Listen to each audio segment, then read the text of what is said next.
fringe opinions on Bitcoin and UAPs 4 or 5 years ago are now like increasingly like normie. The reality of non-human intelligence was like fully out there. Yeah, it was now so it's weird. like coming in, and now you got psionics. It's like, oof, well, okay, that's the new thing out there.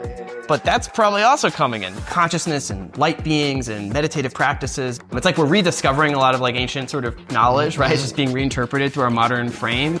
What sort of disclosure are we gonna get? And also, like, what is the curve that you think is like behind these data points? Is it the non-human intelligences, alien civilizations, and some advanced spacecraft coming here to monitor us curve? Is it time travelers? Is it cryptoterrestrials? Is it interdimensionals? It does feel like this sort of Pandora's box. You have hope, but then there's like a whole lot of like, bad stuff that comes with it. Not all knowledge is just, oh, this is a rainbow. Oh, this is like forever knowledge. There's no guarantee that the box of knowledge humanity's dipping its hand into is going to be like good knowledge. Bitcoin and UAPs and AI, like these are fully at the center of what's going to drive major strategic dynamics over the next few years. I'm here with Matthew Pines, who is the executive director at Bitcoin Policy Institute. I think if I were to handcraft a podcast guest, you would be it. You just are always such a deep wellspring of knowledge across many, many domains. And so I'm very, very excited to have you here as things get very weird in 2025. Yes, sir. Thanks for having me. Absolutely. So, I mean, there are a million ways or places to start. Maybe, the one thing I was sort of kicking myself for not talking to you about after our last podcast was Bitcoin. And now you're at the Bitcoin Policy Institute. So where do you think we go from here? There are chatters of a strategic reserve. Obviously Trump has, made promises on this front. He, was in Nashville at the Bitcoin conference earlier last year rather. And where do we go from here? I guess I'll step back and maybe to bridge maybe most of your audience, right, from the UAP community to the Bitcoin side of things. It's some like ironic and maybe not so ironic similarities between the evolution of Bitcoin as like a sociological phenomenon and how it sort of played a role in our politics and our sort of and the zeitgeist as a symptom of maybe what are these other dynamics taking place, right, in our society, and then the similar sort of evolution of UAPs. Like they were both on the sort of fringes of what's considered acceptable, considered taboo in their respective domains. Like if you're a financial advisor, 5-6 years ago, it was just anathema to even talk about Bitcoin as a serious investment opportunity, right? And the folks that were attracted to it tend to be sort of heterodox thinkers, folks that didn't necessarily trust in institutional authority, had a much higher risk tolerance, or had a much higher degree of confidence in a particular vision of the future, right? And so the Bitcoin culture that got started has this sort of phenomenology is almost of like a cult religion, right? It's got this sort of founding figure that sort of gifts this protocol to the true believers who have sort of formed this eschatological vision around it, right? Sort of hyper-Bitcoinization. They were sort of an outgroup. They were kind of, not the normal sort of folks that went through a traditional sort of meritocratic professional track. For whatever reason in their background, they were attracted to this idea of sort of an open monetary network. And so they sort of went in and it formed this sort of unique culture. And it has Bitcoin podcasts, it has Bitcoin conferences and influencers. And as social media has developed, Bitcoin has become this own community, right? And then as Bitcoin became more and more of an adopted asset as the network grew, it obviously grew in total market value. And then it became much more of a political force. And then politicians started to get engaged, and there started to be like a regulatory conversation that was triggered around Bitcoin and the broader digital asset space. And so the Bitcoin like concept sort of went from total fringe, heterodox, somewhat taboo topic, and it's sort of been on this trajectory towards, inside the Overton window. And now you have essentially President of the United States saying he wants America to be, the crypto capital of the world, right? So that is a kind of remarkable evolution for something to go through in a relatively short period of time. And I think that there's some interesting parallels to that kind of trajectory for Bitcoin and the UAP topic, right? I think whatever underlying reasons for that similarity we can explore, but just as a first level set of observations is, similar sort of fringe, somewhat taboo subject. People are attracted to it via some idiosyncratic mix of their personal experience and their, professional or psychological sort of focuses, and it has its own insular sort of canonical lore and influencers and podcasts and conferences, and it has also undergone this evolution, right, from since 2017, where it was completely somewhat fringe and kind of this outgroup culture, and then had gone through this period of gradual semi-official legitimization, right? So starting with the New York Times articles and then progressive engagement, correlated to direct sort of legislative engagement and acknowledgement as well. And it just so happens like one of the course sort of senators involved on the pro-crypto legislation, Senator Gillibrand, is also the same senator who's been involved in some of the initial sort of UAP legislation. The Gillibrand-Lummis bill on the crypto side and the Gillibrand-Rubio amendments on the other side. And they happened around the same sort of time period. And now we're at this particular moment in time, right, heading into, the first few weeks of the Trump administration, where both Bitcoin as a policy issue is pretty highly salient and a topic of contention and focus at the senior-most levels of the administration. At the same time, UAPs are also like increasingly a subject of White House level, cabinet level, like discourse and speculation, right? The speculation in the Bitcoin community is like how serious and how pro Bitcoin is the White House really going to be? Who's really going to, what sort of executive orders are going to be passed? What sorts of pro Bitcoin policies are going to be put forward? The same sorts of questions are happening on the UAP side. How serious is the administration about disclosure? What sort of pro-UAP, cabinet secretaries are going to be confirmed, and how forceful are they going to be in executing on that pro-UAP policy position? Very similar, right? Like we've got potentially pro-Bitcoin cabinet secretaries, and the question is like, how pro-Bitcoin are they really going to be? In many ways, often they're the same people, right? Like you have Tulsi Gabbard at DNI, who's apparently pretty pro Bitcoin and also now I think in her testimony was talking about sort of UAPs explicitly in her. Do you think she'll get confirmed? I don't know. I'm not an expert in handicapping the Senate. I don't know. 50-50. I mean, it'll probably be decided by the time this is like aired. So whatever prediction I make will look. I think she's like slightly above 50% in poly market or whatever. So yeah, and I think I haven't seen most of her full testimony or what the reactions were. So I can't necessarily judge because I think it depends on how the senators perceived her testimony and what the media reaction is. But just stepping back, like, so I just find a remarkable sort of fact about our political economy and our sort of the sociological process underway, that these two sort of outgroup, somewhat fringe topics, UAPs and Bitcoin, also just my personal preoccupation for the past 5-6 years, like thinking intellectually about these things in a very serious way. But, and for me professionally, these things started out on like the side, just things I was interested in. I just happen to be really sort of obsessed with these two topics, like not for any particular reason or like why they were related to each other. Just that's just sort of how my intellectual interests sort of evolved. And then they both kind of been embarking on this process, the last 4 or 5 years, coming into the Overton window and now becoming subject of very serious sort of policy, sort of deliberation and decision now at the highest level of the U.S. government. And so that's just like the way I would start. It's just like you seem like these are disconnected phenomena. There must be some underlying reason. I don't know. We could dig into speculation about why these two things are all happening at once. At the same time, you also have AI, I think, also undergoing the similar evolution. If you look at it, right? The blog posts about, artificial superintelligence, the sort of less wrong, hyper-rationalist, effective altruist movement, they were kind of fringe in-group, internet conversations. Totally. That had their own canonical debates and lore and, little internecine, factions, et cetera. Same thing with Bitcoin. You had sort of factions split off about the core vision about what Bitcoin is. You have factions in the UAP community, right? All these sorts of things develop these same dynamics. And then the AI question has gone from those blog posts to now, like, again, strategic level conversation.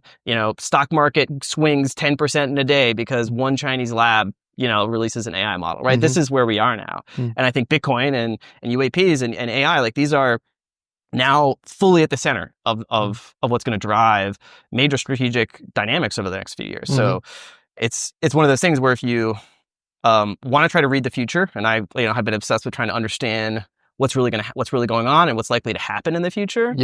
And you kind of have to pay attention to these things coming in from the tails. These like little bubbles of phenomenon, whether it's this idea of AI, this prospect of Bitcoin monetizing, the prospect that UAPs are not a total fiction. It's like the what if AI turns out to be a real thing at scale? What if Bitcoin monetizes significantly? What if UAPs are real? Like each of those things individually has massive strategic implications, and they all happen to be, leaning towards the yes, right, of that what if at the same time. And that's what I think is a strategic change that a lot of people that are maybe embedded in a set of mental models that they anchored 5, 10, 15 years ago are just not well positioned to keep track of and then to anticipate the changes that might be coming in the next few years. Yeah, it's almost like if the total energy of the system equals potential energy plus kinetic energy, all of those things have huge potential energy buildups.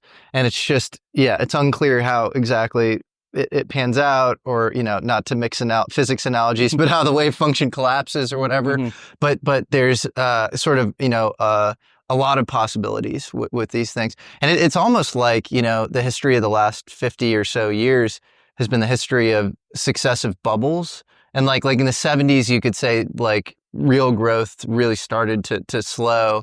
80s and 90s was kind of like, financial deregulation bubble. Early 2000s, you had the real estate bubble, globalization bubble or whatever with NAFTA, maybe in between those two. And then in 08 was this big watershed moment. And then 09, Bitcoin, you read Satoshi's white paper, and it's this like, they're sort of gambling with our, our sovereignty. Satoshi seems like this very kind of, anti Wall Street, anti, big finance, and you had Occupy Wall Street at that time as well. And so this is a weird way to put it, but it's almost like the last bubble is always the money bubble. And so like Bitcoin is an arbitrage against the money bubble, and maybe the real last bubble is like the reality bubble. And like UFOs are somehow like, that's bursting, and that's why UFOs are just, this, they're not, some deeper ontology, but they're like the first thing to like peek its head out, once the reality bubble starts to sort of dissolve.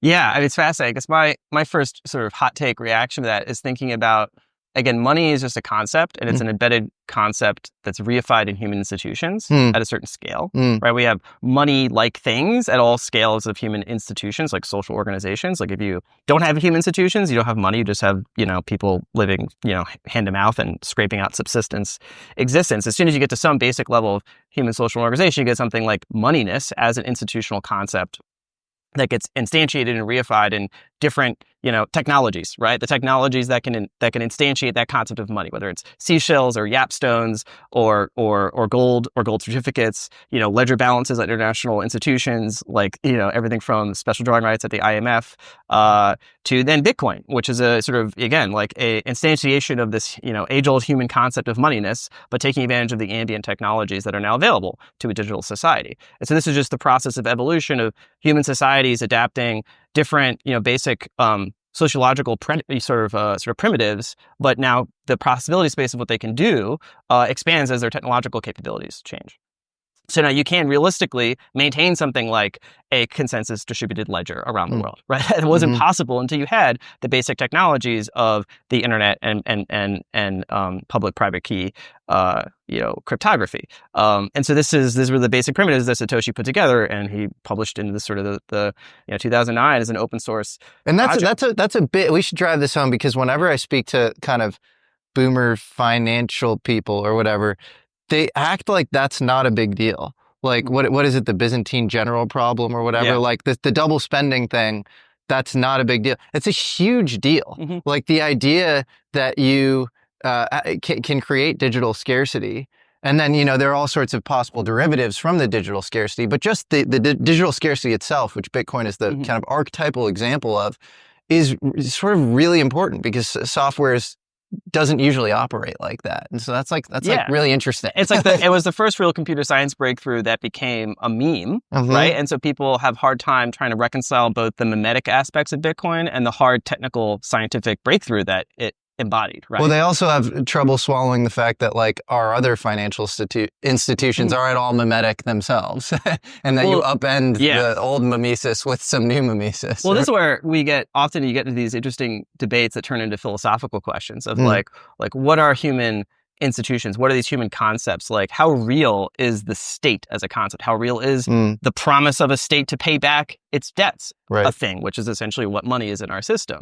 And it's like, these are socio-technical systems, not to get too like jargony, but like, in a sense, all money is an interface between human belief and the physical world. Right. Which is what intermediates the actions that human beings take as a result of their beliefs. And so that's just what humans are. It's what we do. There's been philosophical debates about how much reality you assign to like these different concepts, like money. Is it a thing? Is it just a social fiction? If it's all just a matter of mutual belief, then can we all just decide to believe something different? But again, it's an interface between human belief and reality. You can't just believe anything, right? Reality imposes exogenous constraints on what that belief can do in the world. Doesn't it all just kind of come down to, who has a monopoly on sacred violence? Who can perform sacred violence? And the government is that at the limit. And so, it's like it all ultimately is like sort of taxation is like a version of that. If you don't pay your taxes, you end up in jail or something. I mean, you can go to like, the sort of the Max Weber kind of deconstruction view of the state, or I mean, that's getting deep into political philosophy. I don't think it's necessary to have like a particular strong view of like, to build up this tower of institutions that anchor these webs of mutual fictions that we call, these collective beliefs, like the state, the constitution, the social contract. These are all higher level kind of shared fictions that we all agree, and there's a sense of mutual consensus belief that we will all continue to keep believing them, right? States break down when that embedded assumption that everyone will continue to basically believe the same thing tomorrow about those shared fictions breaks down, right? When you don't actually trust, that's what trust essentially is at scale, right? Can Bitcoin serve as a hedge? Because I think about the last like 5 years and this idea of like modern monetary theory, like as long as your debt is denominated in your own currency, you can sort of like print it away. And like, once we start to talk in those terms, it feels like that's sort of the beginning of the end or something. Like that doesn't feel good. And so is Bitcoin like, is it, this fully decentralized thing, or, presumably Trump wouldn't get behind it if it was. And is it actually like a hedge, as far as like ensuring, solvency from the, United States perspective on a go forward basis? Well, again, those are trillion-dollar sort of questions. I don't have a high confident answer to how it's really going to shake out, but I think it's important to think about Bitcoin as an emerging institution, right? That is a novel type of institution that we haven't really seen before, right? It's a global, decentralized, open, meaning there's no gatekeeper to access, your ability to transact or hold it. Doesn't require a third party to sort of validate your transactions to secure your rights in the network. You can essentially do that with essentially math and open source software. So this is a kind of novel technology that can form as a predicate for an emerging institution that started off fully peer-to-peer, again, kind of crypto-anarchist, internet forums, dark web markets, forward-thinking investors, et cetera, and is now engaging at the level of nation states. And so we're seeing this, quite dramatic and, for me, just fascinating interplay between these existing state institutional structures and super state institutional structures, say like the ECB or the Bank of International Settlements, and the sort of international norms between central banks, as well as major pools of international capital, which are, these are institutions themselves, right? And they've formed as a result of decades of sort of evolution, right? Within a certain global context, especially in the post-war era, especially in, say, the post-1990s, kind of neoliberal sort of capitalist, sort of US sort of dominated global system. And then in comes Bitcoin as this kind of thing from left field that is now, as again, it's sort of emerging to first order just as an asset that like those existing institutions can buy. Right, so BlackRock has their ETF, and they're now pitching it to their clients and saying to sovereign wealth funds, it's prudent for any institution to hold between 2% and 5%.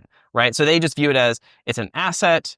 You can hold it. It provides diversification benefits because it's volatility. It's correlation is adds overall kind of say like improves the Sharpe ratio of the median portfolio. So they're thinking about it from a purely investment asset. It's like it's a novel asset. It's now gone through this hyper speculative phase. It's now in its institutionalization phase. And therefore, it's a safe thing to sort of prudently diversify into as part of a portfolio sort of allocation decision.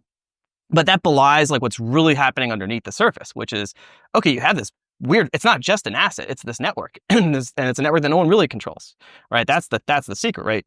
There really isn't you can't just go to the Bitcoin CEO and get him in a room and say like, do something different, right? It's like there's nobody to bring in. There's no throat to choke, right? You can get the head of Coinbase, you can get the head of BlackRock, you can get the head of any company, and you can bring them into a room and be like, we want you to do something different. There's literally nobody to go to. Is the one sort of devil's advocate argument there is like the identity of Satoshi?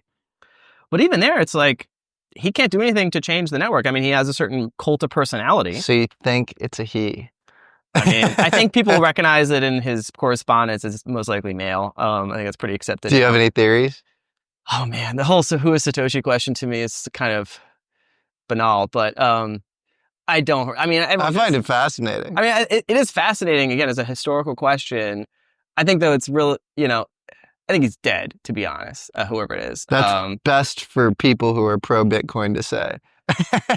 I mean, it's interesting. You can go back to like the early history of Bitcoin. Like Bitcoin didn't come out of nowhere, right? In fact, Satoshi even cites, like David Chaum and Wei Dai, Nick Szabo. And Nick Szabo. And so, he was taking different pieces that had already been put in place and trying to stitch together this, it solved this unique problem, right? The double spend problem. And took the proof of work sort of concept as well. And so added in difficulty adjustment. So it was this kind of melange of things that no one had put together in just the right way. And yeah, I mean, the most relevant, there's like two main things that would be relevant if Satoshi was still alive and could like intervene, sort of Deus ex machina, right, into the present day context. It's like, one is just his actual holdings are enormous, right? Enormous. He's got over 1 million Yep. Bitcoin. So just his decision to move coins or spend coins would have a massive market impact, Yep. right? And then the question is if he would try to insert himself in Bitcoin development conversations, he would obviously immediately become, like first among equals, right? Yep. If not the dominant force in terms of debating on any future changes to the protocol. And that would turn Bitcoin's development ecosystem potentially more like how Ethereum has evolved. We still have Vitalik, who's the charismatic singular founder personality who's very active and makes his opinions known. And the rest of the community defers to his opinions. In fact, there was this recent shakeup, right, with the Ethereum Foundation and a kind of acrimony between developers and debates about this very complicated development roadmap that they've laid out. And that would introduce new risk, right? Like the basic risk profile of Bitcoin as an open source sort of software project, essentially, that operates on this sort of rough consensus mechanism is it's very hard to change. It's very resistant to change. It takes enormous amounts of time and broad consensus to make even relatively trivial changes to the protocol, because it's functioning essentially as digital gold, right? It just doesn't change. And so that's this debate that actually is really interesting within Bitcoin, is this sort of ossification debate, right? There are some folks that think Bitcoin should really just never change, like at all. Like literally no tweaks. Like anything you change is a risk. And there's some people who think, well, there are some long-term things about the nature of the protocol, these like little additional features that would really unlock a whole bunch of additional capability for, say, time lock, sort of very constrained smart contracts, right? Ethereum is kind of a more Turing-complete language. And so there's some issues with that, but it gives a much more open expressivity to what you can do on the blockchain, whereas Bitcoin is very much a very discrete. If it's trying to be a gold analog, I don't know if you need to do much more than, what you've already done. I mean, there are a few the design was pretty perfect, but like there are some flaws you could point at, like I don't think he anticipated ASICs chips, for example, or like extreme concentration in the chain itself. I mean, it's held up well. I mean, from when he was mining on a laptop to when now you have massively capable special purpose, integrated circuits that have been designed just to run the algorithm. And the difficulty adjustment is the true genius, right? Because it doesn't matter how much energy you throw at it, in 2 weeks, it's going to automatically adjust, take into account any breakthrough in the hashing technology. And so that is But the interesting thing about Satoshi is that if he was still around and he decided to say, hey guys, like I was just chilling out, but now I'm back and I've got all these great ideas about how to improve Bitcoin, right? That's been the story of Bitcoin for a while now, especially in those first few years where it was like, oh, Bitcoin's great, but like, it's too slow. The block size is too small. I want to add these additional features and I'm going to fork it, yada, yada, yada. And there's all these like Roger Ver, all these the block size wars were all about this. Bitcoin Cash is the true Bitcoin. And so that was part of the whole risk of Bitcoin in the very early stages is you didn't know like which Bitcoin would win, right? And it's been this process of historical accretion over and consensus over time, a kind of this sort of like a physics process of kind of sort of condensation, where it's like you have something that's really hot, right? And it's floating between many different states and it's cooling down, right? It's like a phase transition and then it starts to lock in, right? And I would say we haven't fully locked in. There's like still pockets of, where the crystal lattice is still somewhat fungible, right? I mean, there's like, small little bips that could be added here to add additional features, but it's clearly in this process of kind of cooling down, right? It's like the Big Bang, right? The Big Bang early on, hyper, plasmas and maybe even the forces themselves are like all unified in this big soup, and the boundary constraints of the universe were pretty wide. And as it cools down, like, gravity splits off and then electroweak force, and then it's like the phase transitions down, and then it, becomes transparent to light, 300,000 years, and then boom, you've got basically most of the degrees of freedom are now kind of locked in for the universe. And then the rest of the story of the universe can play out. So I feel like Bitcoin it's like there was the Big Bang of Bitcoins, like a launch. And then there was this process of kind of cooling and condensation that took place. And, it was uncertain at that point exactly, whether the block size wars would turn out in one direction or the other, whether Satoshi would really be gone with, any given year, the probability would go down, but it was like pretty high early on. Like, is he going to unmask himself? Is he actually going to just say, hey, it's got you, I'm the CIA, guys, or something? And every year that goes by, it's like this process of cooling and accretion. And that has, as that happens, it takes the risk off the table. And then, as that occurs, if you take the risk off, then its value goes up. As its value goes up, its volatility generally will come down because it doesn't take a whole lot. It takes marginally less new capital to change the price. The volatility comes down. The risk tolerance of the next marginal buyer, right, is now triggered. And so then the value goes back up. And that's basically been the process we've been going through to the point where you've got BlackRock now essentially, shilling it to their clients, right, and sovereign wealth funds. So this is this fascinating process. But unless you're really paying attention to it closely along that path, all that you really see it is like when it hits the media narrative and its characteristic sort of hype cycles. So you see it, going through these 2013 bubble, 2017 bubble, right? 2021, 2022 bubble, right? And maybe now we're in another bubble cycle, right? These are these characteristic sort of 4-year cycles that we've seen Bitcoin go through. And so the person who's just observing that kind of passively through whatever media filters, there's like an activation function that it's now Bitcoin pops up on their feed or whatever. It's like, oh, it's another bubble thing, right? And it just keeps coming back an order of magnitude bigger. It's like, some people early on saw this as like a trend and they picked up on it and they've been handsomely rewarded for seeing this trend. Others catch on later. But like it's clear there's a structural dynamic taking place here, which I think is now like impossible and really sort of a matter of strategic malpractice if you ignore it. Like there are presidents and national leaders and sheiks and kings having active discussions now about what should they do about Bitcoin? Like how should they approach Bitcoin? Like that is just a fact of our geopolitical and a monetary state of affairs. And so you could just be like, oh, that's absurd. This is another bubble. Okay. But it's like sort of like the UAP question, right? Some people see the trends, pick up on these data points sort of off the curve, and they're naturally inclined to pay attention to that, and they suspect something is happening that's not just total noise or a complete, fiction, and so they pay attention to it, and then new data points come in, and that start to stitch together what seems to be a trend. And you try to interpret what does that really mean? Is this a trend going towards disclosure? Is it Bitcoin trend going towards, nation state adoption? But it's, when you're early on and you only have a few data points, it's like an absurd extrapolation to confidently predict an outcome.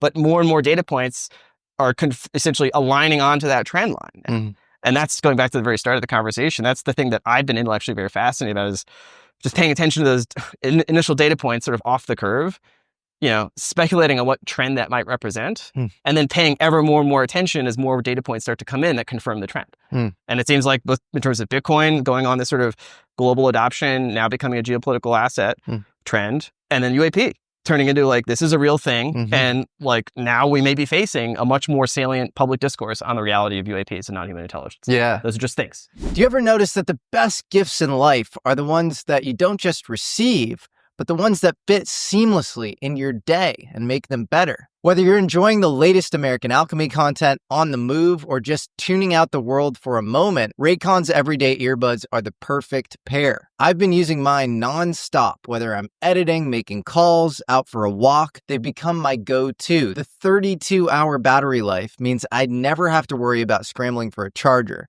And with multi-point connectivity, I can switch effortlessly between my laptop and phone. No more reconnecting every time I change devices. But here's what really makes them a game changer. Active noise cancellation. Whether I'm working in a noisy cafe or trying to focus, these earbuds let me zone in on what matters. And they do so in a way that's honestly better than any other earbuds I've used. I've also been loving these cool protective case covers. Check out this design. It complements the earbuds colors perfectly. It's cool that Raycon offers different designs so you're not stuck with something generic. You can actually pick a look that matches your style. Not only do these look great, but the new quick charge feature gives me 90 minutes of battery in just 10 minutes of charge. That's huge when I'm in a rush. And they also support wireless charging, so I never have to take the case off when charging. And listen, Raycon gives you premium sound at half the price of other top brands. If you haven't tried them yet, now is the time. So go to buyraycon.com/Jesse Michels. Again, that's buyraycon.com/Jesse, Michels, to get up to 20% off site-wide. That's 20% off everything on Raycon's website. That's right, you'll get up to 20% off everything on Raycon's website, including 20% off of all headphones too, when you go to buyraycon.com/Jesse Michels. Click the link in the description or go to buyraycon.com/Jesse Michels now. Well, it's a good segue. Where do you think that goes? Today, I'm releasing an episode with Jake Barber, who's this firsthand UFO crash retrieval witness. Is probably not even doing him justice. He's an operator. But the one that, he describes is he describes two. One is an egg-shaped UFO, and the other is an eight-gon, like kind of like not quite an octagon, but like eight sides on the surface, and it's sort of, this black metallic thing. What do you think of his testimony? I thought that was remarkable. Again, we've been kind of on this ratchet where like every few months something new clicks, right? And it takes the overall conversation. Again, people that are paying attention to every little data point here on this curve. I think there are some people that were, again, this is where the debates come in. Like, what sort of disclosure are we going to get?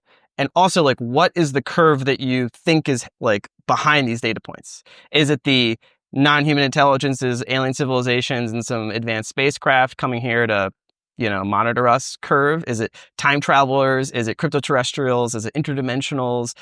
Do you have a leading theory? I mean, I know you have your Wolfram physics stuff, but like, do you have like a theory ontologically? It's because this is really interesting. Like, what is disclosure? I think for a lot of people, it's like, we just need high resolution footage. And then you see the footage and you're like, I don't know what I'm looking at. And so it's this thing where it's like, you don't really want the thing you're asking for. You want like a broader worldview. You want to like understand the ontology behind the thing. And I think there are a couple of other details associated with the Jake story that are worthy of mentioning. One is he retrieved this eight-gon craft and it like via his helicopter, and it was hanging by a rope.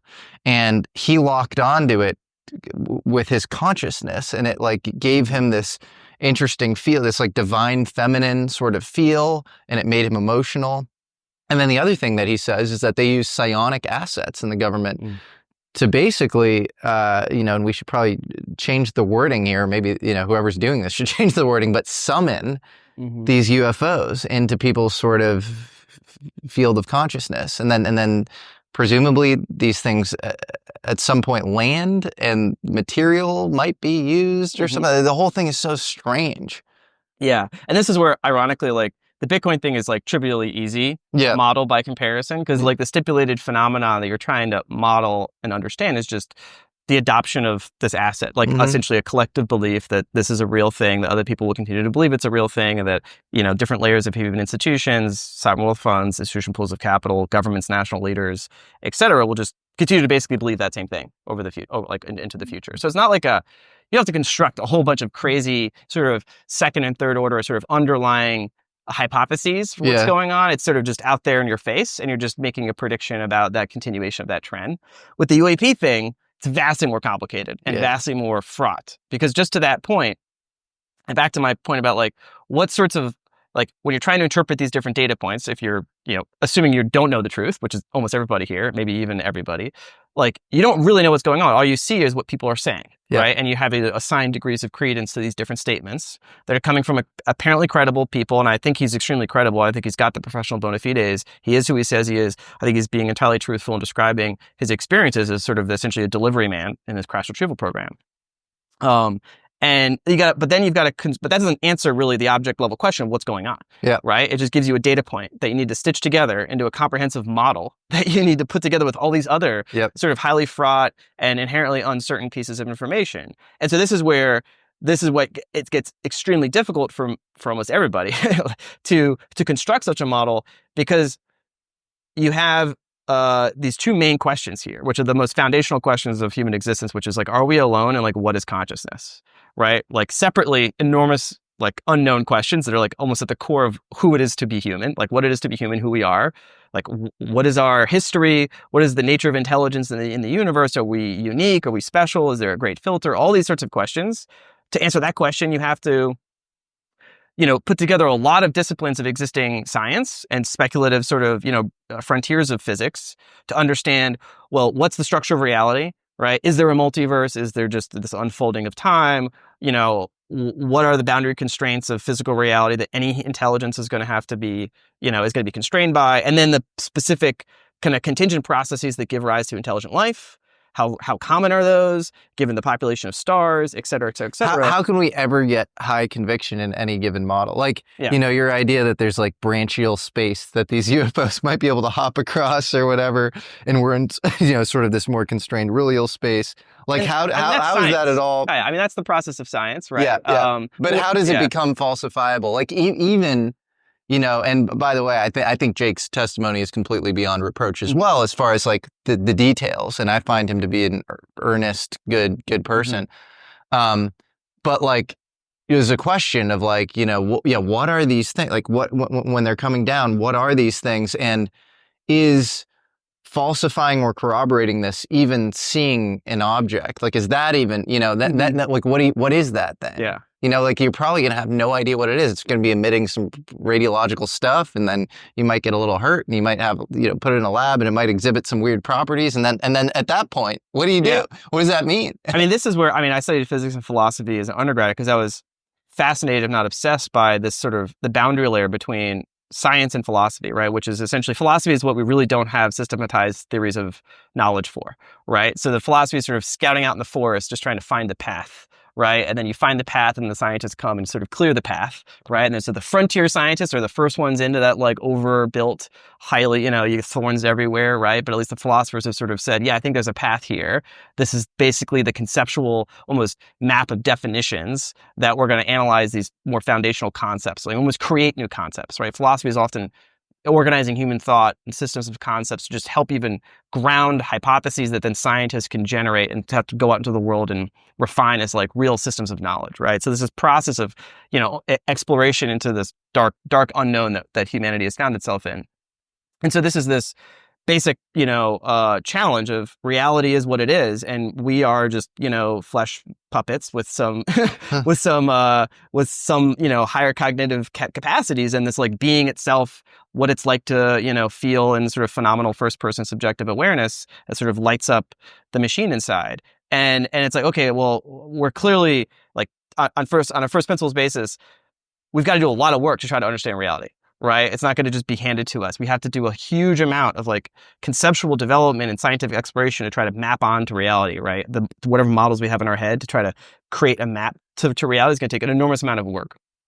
And the challenge, like the confrontation that UAPs, present to us is they they force us to try to basically almost short circuit what would otherwise have been, if they weren't here, probably a much longer process of like human conceptual refinement and scientific investigation to understand what's the nature of reality, like what are the physical rules that constrain existence, and what is it like to be a human subject, or what's like to be a conscious subject at all.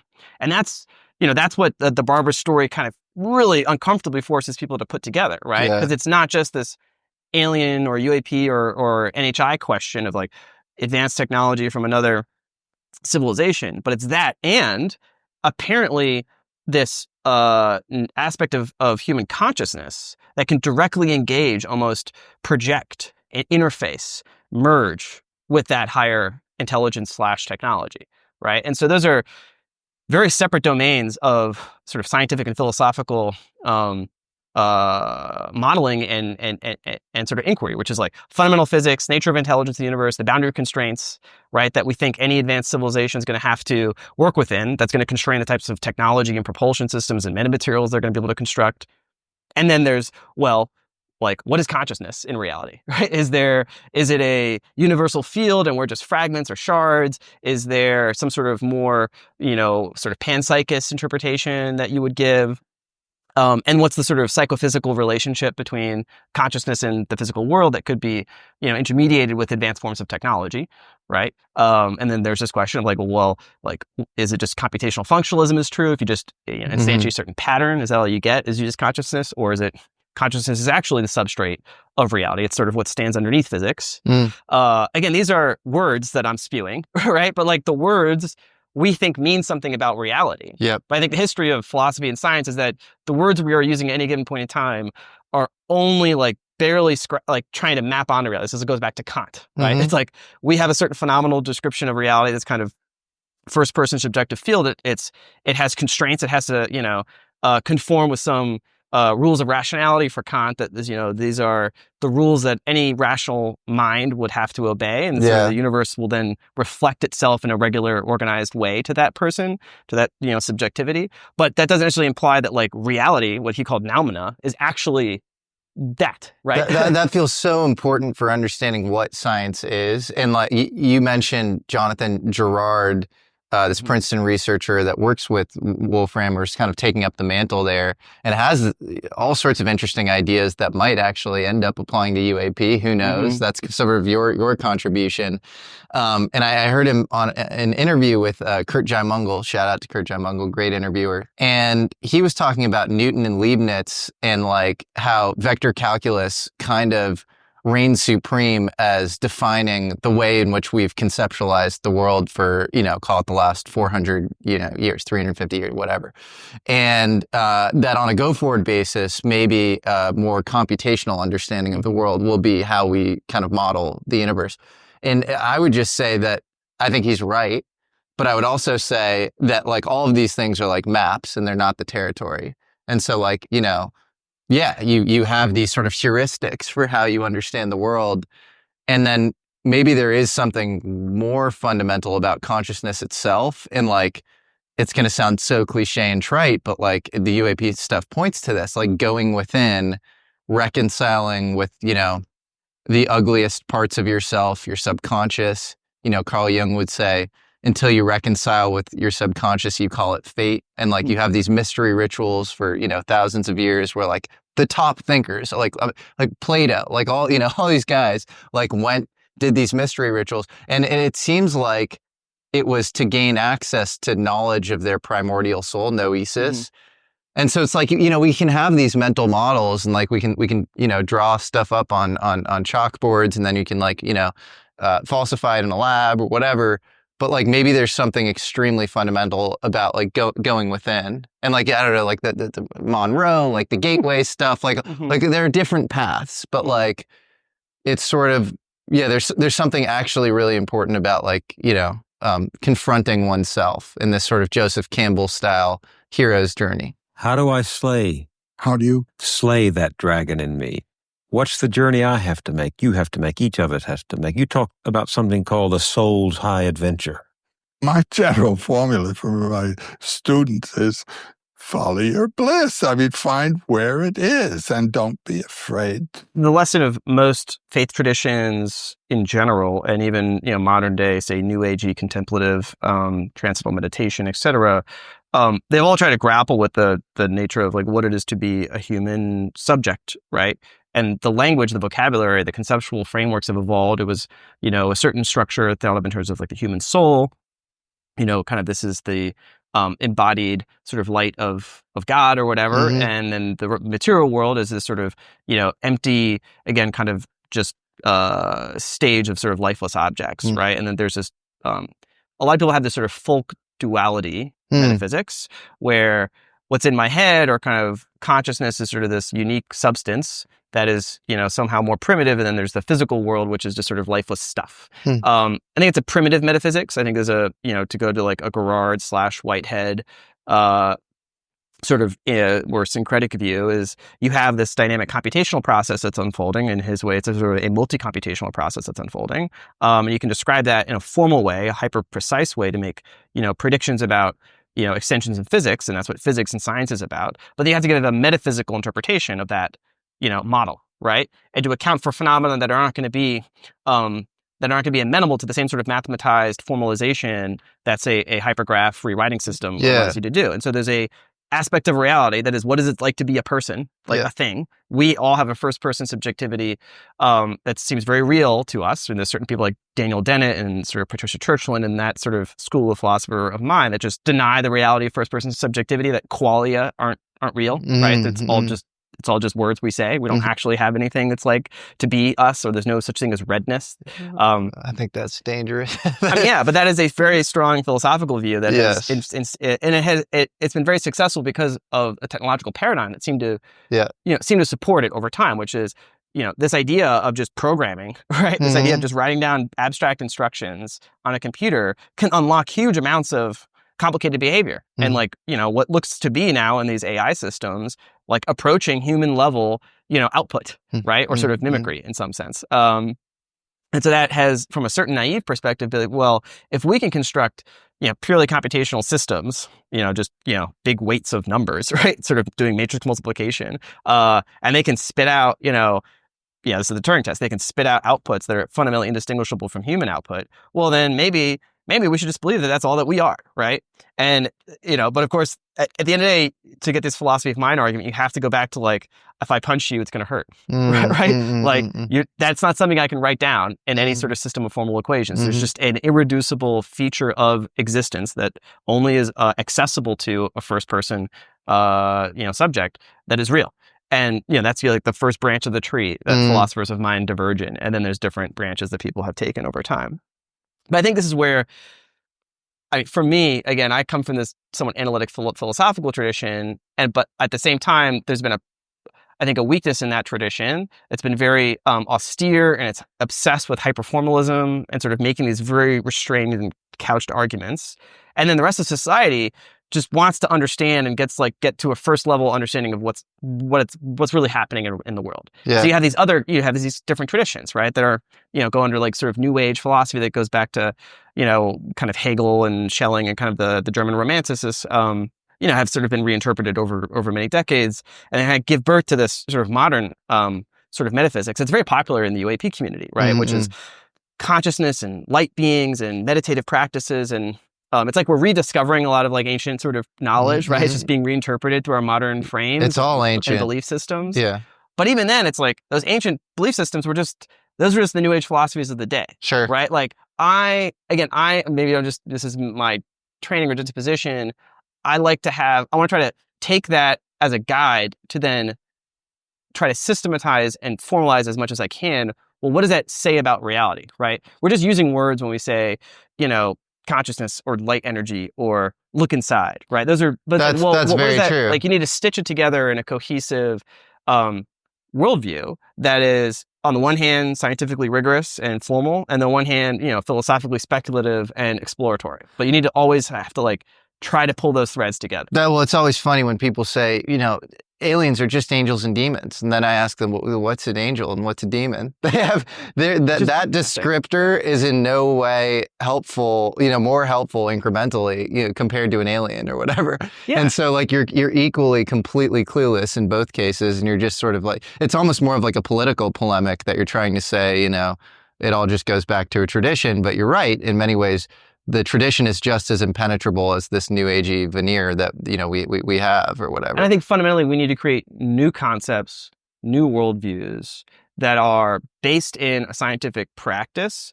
but are not restricted by the prevailing, what I would call sort of metaphysical assumptions, right? So I think that's right. And then I also think, the concept of Lindy. Yeah. Like, something's expected or something's current age is a, predictor of its, future age. And so like it's every generation's, job to sort of kill off bad ideas, the ideas that are like not that good, don't survive that long. And so like on some level, I do understand kind of, hearkening back to older traditions and saying it is all just like this stuff, like you're not discovering something new, because it actually does give you at least fuller meta-phenomenological, like, social map of like our understanding of this stuff, how we've interacted with it. And you're not throwing out any progress that's made in the past as a result of, whatever interactions we've had with UAPs or, these things or consciousness or whatever. So I do think, it's like Alcibiades was killed for like, talking about the mysteries at Eleusis or whatever. And traditionally, I think some of these things that we're touching on now in the UAP context, if you attempt them in some sort of like willy-nilly way, like things go very bad for you. And so like, I think it's actually kind of important to know that and to not just like wholesale, democratize, like Stephen Greer, who this was a total mixed bag, I think in many ways is being vindicated now actually for his really good investigative work. But he's of the mind that you can just like sort of try to call these things in, and it's like, I don't know about that. I don't think that's a good idea. But what do you think? Well, this is why I think a greater crime than the like alleged legacy program, technology, secret science, secret physics crime is this what you could somewhat interpret as a spiritual crime. I would view it as more, essentially a philosophical crime, and people be like, that's a trivial. But for me, a philosophical crime is the highest crime. Because it's like, what is the highest pursuit of humanity is to understand reality. Mm-hmm. And to do that, you need to have as much access to whatever clues reality will provide to you to then stitch together in an ever evolving and uncertain basis, like a picture of the world, right? What is really happening? Like, what are the core phenomenon that I need to account for, right? In a coherent picture of existence. And if there's an entire set of phenomenon that the U.S. government or other entities have just been, intentionally withholding, that would provide, ammunition for or ingredients to construct a much more integrative and holistic view of reality, then we're all impoverished fundamentally and almost spiritually, metaphysically, in my sort of more neutral language. And that's more for me of like an abrogation of an insult, right? Than like withholding classified physics. Like that's a problem. But that's a problem underneath this larger problem, right? Yeah. It's because then I think that's what you need to move, overall human civilization forward, is you need to have everyone operating on as close to a basis of truth as possible. Yep. Like systematic, error compounds over time and leads to pathologies and usually catastrophic failures. And like proper institutions are always about trying to get as close to reality as possible, right? Like ultimately, if you want to have an effective, organization, a company, a product, a belief system, it should be like, you should be trying to get it close to reality. But right? is not the biggest psyop of all the idea that the government has a greater metaphysical or ontological understanding of reality at all versus these locally useful techniques where they can derive certain benefits from interactions or whatever. Like, I think those are two very different things. Yeah, no, 100%. I don't think the government has like a secret sort of scroll of knowledge, right? That's I agree, yeah. We are the truth keepers and we're holding the truth back from people. It's more like they're withholding basic facts, right? About tons of data. Like apparently something like human capacities for conscious engagements with advanced technology is a thing that's like a real phenomenon in the world. Do they have like a fundamentally, grounded, ontologically, close to the metal, theory of physics and metaphysics that accounts for all of that? I'm highly skeptical, right? I am too. I think they're just like, they figured out some tricks and some protocols. They realize that there's certain individuals that have an inherent predisposition for this. They maybe have figured out genetic, lines that are just naturally disposed for this. They figure out maybe some cocktails of drugs to give to people in a training regimen when they're young, and then they get them into these programs, and I basically adapted almost on a like trial and error basis. Let's dive a little into that, because that does also seem to be coming out now, and it's not. It's really strange, and it's not something you can like really paint over. It's hard to put lipstick on that pig. It's a weird thing that the fact that the government has been systematically finding high psi ability, mind over matter capable children across the country for decades, and basically doing parapsychological experiments with them where it's like, collapse a sine wave, or, look at this material. Do you react to the material? And then inducing certain stress states so they can, be more functional as far as these out-of-body experiences, and trying to garner esoteric information from them. What do you make of all of that? And do you think, how prevalent was that? Is that how, how big of a thing is that? If you put a few things together and you're trying to construct like a scenario here, it is interesting, right? So imagine, for the sake of argument, the psionics capability is real, right? Well, then you have to ask some basic questions like, well, what's the effective range, right, for a given psionic asset to perform a certain operation, whether it's to summon down, take control of, pilot, engage, communicate, whatever. Like again, your assumptions there could be everything from you can read across the universe, or they have to be within line of sight within like a kilometer, or somewhere in between, right? So if you assume, for the sake of argument, that there's some constraint, right? There's some physical distance where the operational effectiveness of the psionic asset is constrained, then okay, you have a global, say, operation. You need to have a global footprint of those assets to perform activities where you never, who knows, maybe there's certain activities that you need to have in certain parts of the world to detect UAP, like NHI craft. But if it's true that there's some ability for humans to control this technology, well, then you also have to build into this scenario, this hypothetical, that we haven't been able to like fully reproduce, like reproduction vehicles, right, that are, all these crazy metamaterials or whatever. But if we have our own, say, fully intact craft, and we know how special psychic pilots can fly them, well, then you have to build a scenario where there are non-human craft being piloted by humans. And then you have to build in that scenario, well, if American or contracted associated American groups can do that, well, then maybe adversary groups can do that. And so then if you're in this scenario where there are actual non-human craft at, whose maybe operational locations you're trying to monitor, or, you would just need to have a presence around the world because you don't really know what's going on. And, or you have, human groups that are, piloting using psionic capabilities, non-human craft that they've recovered, and then start to operationalize. And then it's like, so there's this crazy exotic scenario built in here, but then it's really not that different from a traditional military ISR global sort of, competition, right? Where you try to get as close to your adversary's operations as possible to monitor what they're doing, right? With as much of a deniable presence as possible. So you would use your covert special stuff to do that. And you would get, near your adversary, China, et cetera. And then if there's a disaster, you're like, oh, we're worried about these assets being burned, or they're really valuable, so we need to get them out. So that's the evacuation procedure, right? And then it turns out these Marines stumbled on the evacuation. And that's, okay, how do I create a scenario that explains a psionic asset team with a non-human craft in Indonesia that's witnessed by Michael Herrera, right? And a prima facie absurd thing. But if you load in things from Jacob Barber's story and a basic SOP about how any sort of operation would be constructed, right, that's based on those facts, okay, you can come up with a plausible explanation to that inherently implausible scenario. Well, it's funny. I was like, maybe it was this like, human trafficking psionic asset transfer operation. He was like, or maybe, the program was like running out there and they were like trying to get out because the earthquake had hit. So it's kind of like what you said, like they were like, evacuating and they sort of ran into Herrera's unit.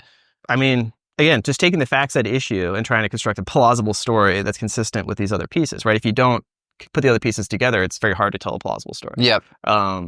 But that's the part that's, I think, people are increasingly hinting at, right? You could go back to Grush and then Carlinell, Sub-Rosa Cold War, to retrieve and reverse engineer this stuff. Well, if the psionics part is a part of that retrieval program, and reverse engineering program, well, then there's going to be a Sub-Rosa Cold War for psionic assets around the world to retrieve and reverse engineer and control, human intelligence. Like that's just like a slight modification of the original Grush. Yeah, totally. Statement. Well, do you have a base case on how far we've come when it comes to actually reverse engineering these things, or? I'm open to the possibility that a lot of technology has been inspired that would be considered very advanced from the say like what's in the open domain. Different parts of the tech tree, advanced materials, I think, would probably be the most likely candidate. I also think the psionics thing is certainly probably the most, most people wouldn't think about that as reverse engineering, but for me, it's like it's clearly inspired technology, right? It's like there's a certain way of activating, engaging, training, enhancing certain human capacities to perform operational capabilities, that are military and intelligence, related. Like I don't think we would have gotten that potentially without these things, if that's true, which seems increasingly likely to be the case. Anti-gravity, the whole Thomson, Brown stuff, it's a tougher thing for me to stretch to at the moment. Like, could we have sort of inspired prototypes like the Pais stuff that we have a drawing board ideas on? Probably. Do we have the engineering acumen and materials to operationalize or even develop prototypes for that? Like, on our own tech tree without, grafting something on from a non-human craft? I'm skeptical of that because I think, even if we have a theoretical foundation for, say, vacuum polarization or this sort of, extended electrodynamics, you got these like this coupling with extremely high magnetic field sort of frequency variations, and you're doing some crazy topological insulators, right? With sort of missile man stuff. Like, there's I think we have hints of where we can explore, potential next moves on propulsion materials, but I just think you have to build a whole stack of technologies and stacks of physics and engineering knowledge that I just don't think we're anywhere close. So even if we think we have like the theoretical physics worked out, I just don't think we're close to having like the engineering, like materials stack built up yet to realize that. But this is where I think there's an interesting middle ground scenario, which seems to be lent more credence by what the Skywatcher folks like Jordan in particular was saying. If you take a story, which, I have no evidence one way or the other, but I think he's a credible person. But he says explicitly, it's like the psionic activity it's like a mind meld with this conscious craft. And effectively there's like control modules that you essentially take over. And it's like this sort of, this orb that's a conscious sort of AI, super craft thing it's just waiting to be kind of like, not hijacked, but kind of like, if you're ready, you can sort of, take me for a spin, right? Like, let's do a little mind meld and then I'll show you how to like zip around with your consciousness here. And if that's, again, hard pill to swallow from a certain scientific and metaphysical perspective, but if you just take it at face value, well, that would then make more likely a scenario where, we can control non-human craft, but without having the ability to make them, right? Which almost would explain why the retrieval program is so important, right? Because we actually have really no hope of truly reverse engineering our own, superluminal, anti-gravity, whatever, right? But, the real constraint is whoever gets the most of them has the most of these things, right? And so it's like, the production rate of F-35s versus Chinese hypersonic missiles is like it's like who's got the most, the range. It's always about parity, right?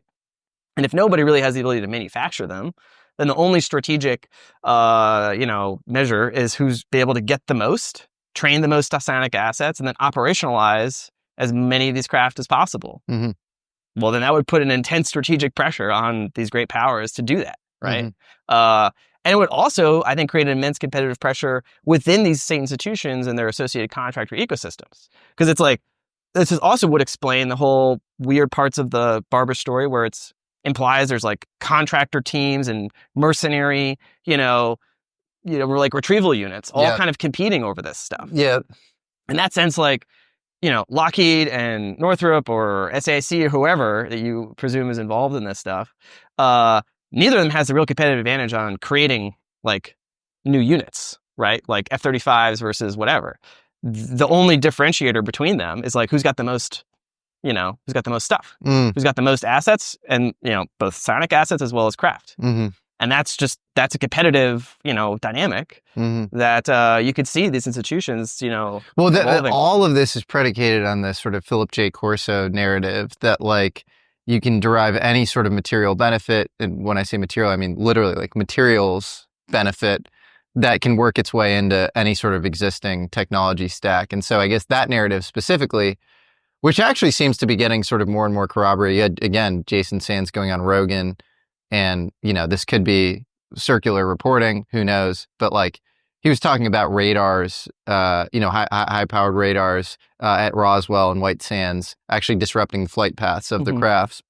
When Rogan actually expressed skepticism, but it actually sort of makes sense from like a physics standpoint that radar might disrupt some, exotic craft like this. And, the stuff comes down and then, it gets collected. It gets taken to Roscoe Hillenkoetter, who's the first director of the CIA. And then Philip J. Corso, who is the, chief of the Army's Foreign Technology Exploitation Desk. He is given the material, and that material is systematically doled out to the private sector, namely Bell Labs. And so he says everything from Kevlar lasers to the transistor, or maybe it's not just the transistor, maybe it's like some sort of thing essential to integrated circuits and fiber optics. Like all these things are derivative of these materials from Roswell. Do you believe that?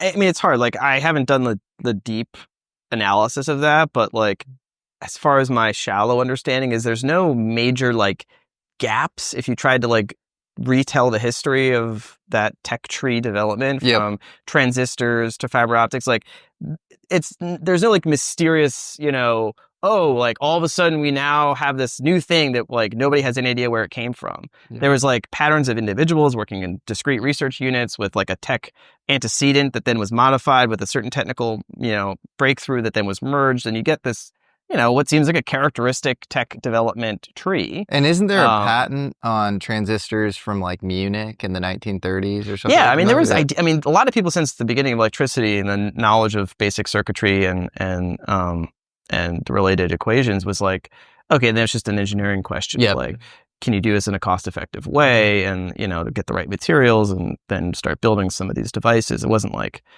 oh, we don't know how to make an integrated circuit. And fiber optics is like, oh, this is crazy advanced. It's like, okay, you just need like sufficiently transparent crystal glass, and you just need to like, protect it, and then have a way to generate, a photon source that's correlated to some analog circuit, and you can just generate signal.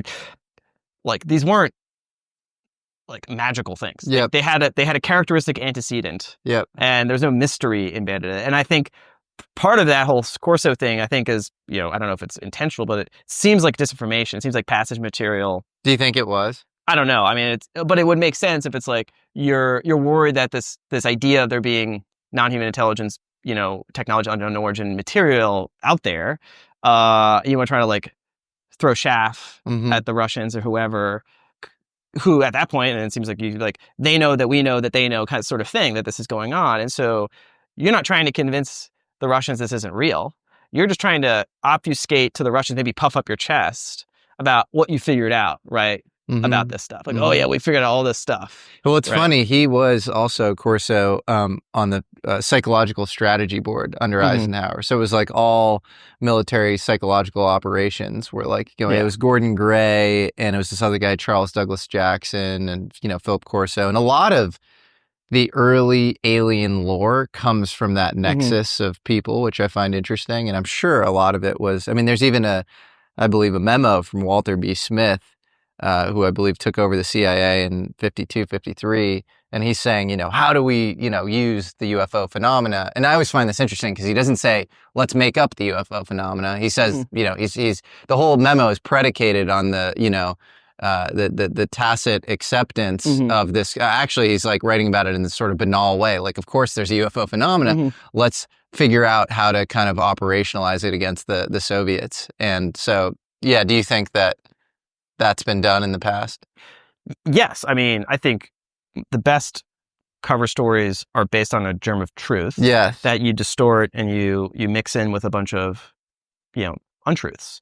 And that's what makes it a good operation. So it makes it effective and enduring counterintelligence operation. Do you think Bob Lazar is an example of that? Or like, what's your belief on Bob Lazar? So Bob Lazar, for the audience, claimed to have worked at S4, which was, a special compartment of Area 51. And he was recruited there because he, I guess, slapped like a ramjet on the back of a Honda or something. And then he met Edward Teller serendipitously, and he gets recruited to this program. And he claims that he was working on, a craft that looked like Billy Myers, who was a Swiss ufologist. He would describe the sports model, so the saucer-shaped craft, and he describes certain frameworks like gravity A and gravity B as far as working on the craft. And it's with remarkable level of detail and lucidity that he's described all this stuff, and he came out in Rogan and sort of talked about it. But there's some weird things in his history and past, and I've actually become increasingly of the mind that the prima facie story is real, but then I don't know. Yeah, what do you think? Do you think it was passage material or Yeah, I think it's the same sort of thing, which is there's probably a germ of truth in what he's saying. And but I think it's very, very hard, maybe impossible to really carve out. Is it 10% of that? Is it 80% of that? Like, I don't think it's 0%. Yes. Like, I think now that I've had to sort of update my priors very significantly to the reality of these programs, the reality of non-human intelligence and these related technologies, then it seems somewhat irrational to be like, oh, well, the first guy to say that is just wrong. Yeah, right. It's like you kind of have to be rational and sort of reset your assessment, and take all the kind of cruft and the personalities and the different narratives that have been shaped over decades and just kind of like go to first principles, be like, well, without anything else, it does raise the probability that he was telling the truth, right? If it turns out these programs are real, like then, it raises the chance that he was involved in some capacity. But it doesn't at all endorse or force you to raise your credences in all the other things he said, right? Which clearly have aspects of embellishments and kind of changing sort of details over time. But so you can get to this nuanced picture, which is, parts of his story are probably credible and then parts are very not. Right. And I think it's more of a historical story at this point. Like, I don't think there's much more in the way of disclosure information you're going to get out of that episode. Do you have a belief on what's true and what's not, or is sort of anybody's guess, or on him or just in general? On him, I mean. I think it's likely that he was involved in some parts of the program, these like things, and maybe he was, and I think it's plausible he saw craft. But I mean, you look at all these other stories, it's so compartmented, and the people that are brought in with a very particular reason. And it seems clear that they're only told what they need to know. And then a lot of what they're told is likely disinformation that's not directly related to their function, right? Like you would not tell just every piece of the puzzle, what the puzzle is, right? You would tell them how to draw what the borders are. And then the rest of the puzzle, you'd probably come up with a total cockamamie story for it, right? Because they don't need to know, right? But you need to tell them something. So you say it's from Alpha Centauri, you say it's gravity A, gravity B, you tell them all this stuff. It's like, okay, but he's got a very narrow thing. He's like more of a technician. He's just got to lift certain things and go to certain places and just, there's certain physical things that have to get done, but he's not the grand genius that's supposed to figure out the basic physics here. He's just being told a story. Again, that's just like a hot take. I think what's interesting is in the Jacob Barber story, it's like, he knows what he saw, he knows what he experienced, but he's just a delivery guy. Yep. So he can kind of tell you with a high degree of fidelity, like what was under the cone of light from his helicopter. Yeah, right? yeah. But he can't tell you what was happening under the bunkers. He can't tell you what was happening in these research institutes in this, sprawling, disconnected, compartmentalized archipelago. Yeah. Right. And so there's an elephant here, and each, these individual, cases comes out. It's like, oh, this is the toenail. This is the tail. This is the tusk. And you're like, I think there's an elephant here, but how big is it? Right. Is it one elephant? Is there actually 5 and they're touching different elephants? Yeah. Right. This is the part that's very hard to discern. You've just got this like soda straw of apparently vertical experience mixed in with potentially disinformation. Like, who knows with the Corso stuff. And this is the detective story. This is why it's, human beings, we love these sorts of pattern matching, especially certain cognitive phenotypes where we love to just obsess. Like, some people like doing puzzles, right? Yeah. And so you're just like, oh, is this one puzzle? But it's like, it turns out somebody was screwing with you and just mixed in a bunch of other puzzle pieces in there. It's like, well, you're going to have trouble. And that's what I think this is, right? Like, somebody just mixed a bunch of puzzle pieces from different puzzles together. Yeah. And, some people will just be like, oh, it's all, there's no one puzzle here. This is all just noise. Right. And then there's some people who are just like, oh, wait a second. I think this is the one puzzle I need to figure out. And I just need to throw these other pieces away. Right. And that's a lot of work. And you never really, there's no guarantee of success because you don't know what the ratio is. Like, you could be there all day. Speaking of puzzle pieces, you're one of the few people who've spent in-person time with this guy, Harold Malmgren. And Harold was a top presidential advisor for 4 presidents, for, JFK, LBJ, Nixon, and Ford, and did various other amazing things just in a kind of, prosaic governmental context. But he's also just been dropping bombs on the internet, saying all sorts of really interesting stuff around, his investigations of, he says that he meets Lawrence P. Geis, who's, Jeff Bezos's maternal grandfather by adoption, who runs, the Atomic Energy Commission's Albuquerque branch. And, he's sort of briefed on, UFOs, and that there was a UFO that came out of this, bluegill triple prime tests from the Marshall Islands tests. And so, you spent some time with him. Did you learn anything interesting by just being around him? And did you find it credible? Oh, yes. I mean, that I can start with for sure, for like 100%. Like, yeah, he is like a living legend. He's probably done more for America than like anyone I've ever met, right? Just in terms of just the duration of service, as well as just the level of impact, right? Like holding Curtis LeMay back from potentially nuking during the Cuban Missile Crisis. Like, it's a big deal. Big deal, not somebody, and he's not a guy who's going to like humble brag about that, right? He just did it when he was like 27, and it's just part of his, he's a quiet kind of civil servant, sort of technocrat by nature. So he's never one to kind of pat himself on the shoulder or kind of, be a braggadocio about his achievements. And it was never title obsessed. It was never, he probably could have been multiple different cabinet secretary type roles. And he was never, about the ego. So I think that's just, I think there are people like that. I'm not sure there's that many people like that, but like, those are unique, special people. It's a rare breed. Yeah. It's a rare breed. And it's also why awesome. I think he was trusted by so many different, presidents and senior leaders over, many, many years. And it's why when he says things, it's from a position of like being in an enduring role, enduring roles where he's given a huge amount of trust by multiple presidents. And he's an enormous cachet, enormous reputation. Like, he spent his life serving the national security state, from the early sort of Cold War anti-ballistic missile sort of defense planning, all the way to like international trade, negotiating trade treaties, being the sort of the back channel with the Soviets and the Chinese, and just playing at the geopolitical level at the highest level. And so he's got an amazing reputation. Right? He was an international consultant. Like, this guy could have just could sail off into the sunset, never say a word about UAPs, and his name would be in the history books. He's written books. His legacy would be secured. And the fact that he's, very insistent on bringing his thoughts to the public and his historical interactions with these, important figures in the early Cold War on the subject of UAPs explicitly and non-human intelligence and UFOs is a remarkable thing. Like, this guy has nothing to gain about talking about this stuff. And he could be enjoying, retirement and just chilling out, right?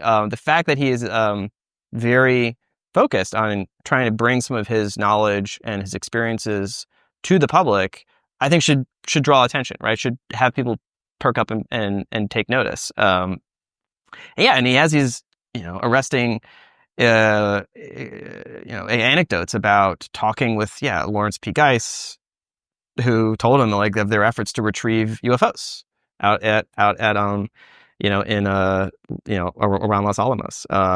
And similar with Richard Bissell, who told him of their efforts to retrieve and figure out other world technologies. And Richard Bissell was #2 at the CIA and helped form Area 51 and was kind of like, I think, CIA liaison to Skunk Works because they were doing a lot of work together. So, yeah. And then, Harold has been a trusted confidant to multiple presidents, helped, and I think there's an interesting part of that Cold War history, especially under Kennedy, which, who knows? We'll see what if we get more information on those Kennedy related records. Yeah. Which, interesting sidebar, I found it noteworthy, and people should go back to the Joe Rogan interview with Donald Trump, where Joe Rogan is talking to him about the Kennedy assassination records and, prompting him to commit to whatever disclosures of those records, et cetera. And then Trump leads the transition of the conversation from like Rogan talking about JFK records and how many people are interested in them, and then Trump goes, many people are also interested in the people coming from space, and he looks up at the ceiling, and then Rogan, who's like, goes like, you know about that, and Trump with a somber look goes, I know a lot about that, a ton, and then Rogan tries to prompt him, and Trump kind of, I think, realizes he's kind of said too much, and then he sort of pivots to talking about how Area 51 is a tourist destination, and the most beautiful pilots come to him and talk about seeing anomalous things. Pilots with crew cuts. Yeah, crew cuts, most beautiful, most handsome pilots, the greatest pilots, the greatest tourist, secret research projects in the desert.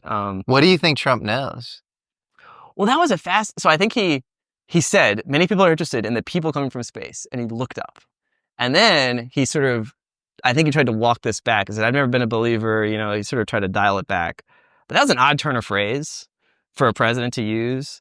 And immediately after, like without any apparent prompting by Rogan, like in his brain, there's a bunch of neurons that have JFK, associations. And apparently those neurons are like really close to his UFO neurons. And they just fired. And they sort of, in his free association, the UFO subject is just close, in his cognitive matrix to JFK. So that if you're trying to like, what does Trump know?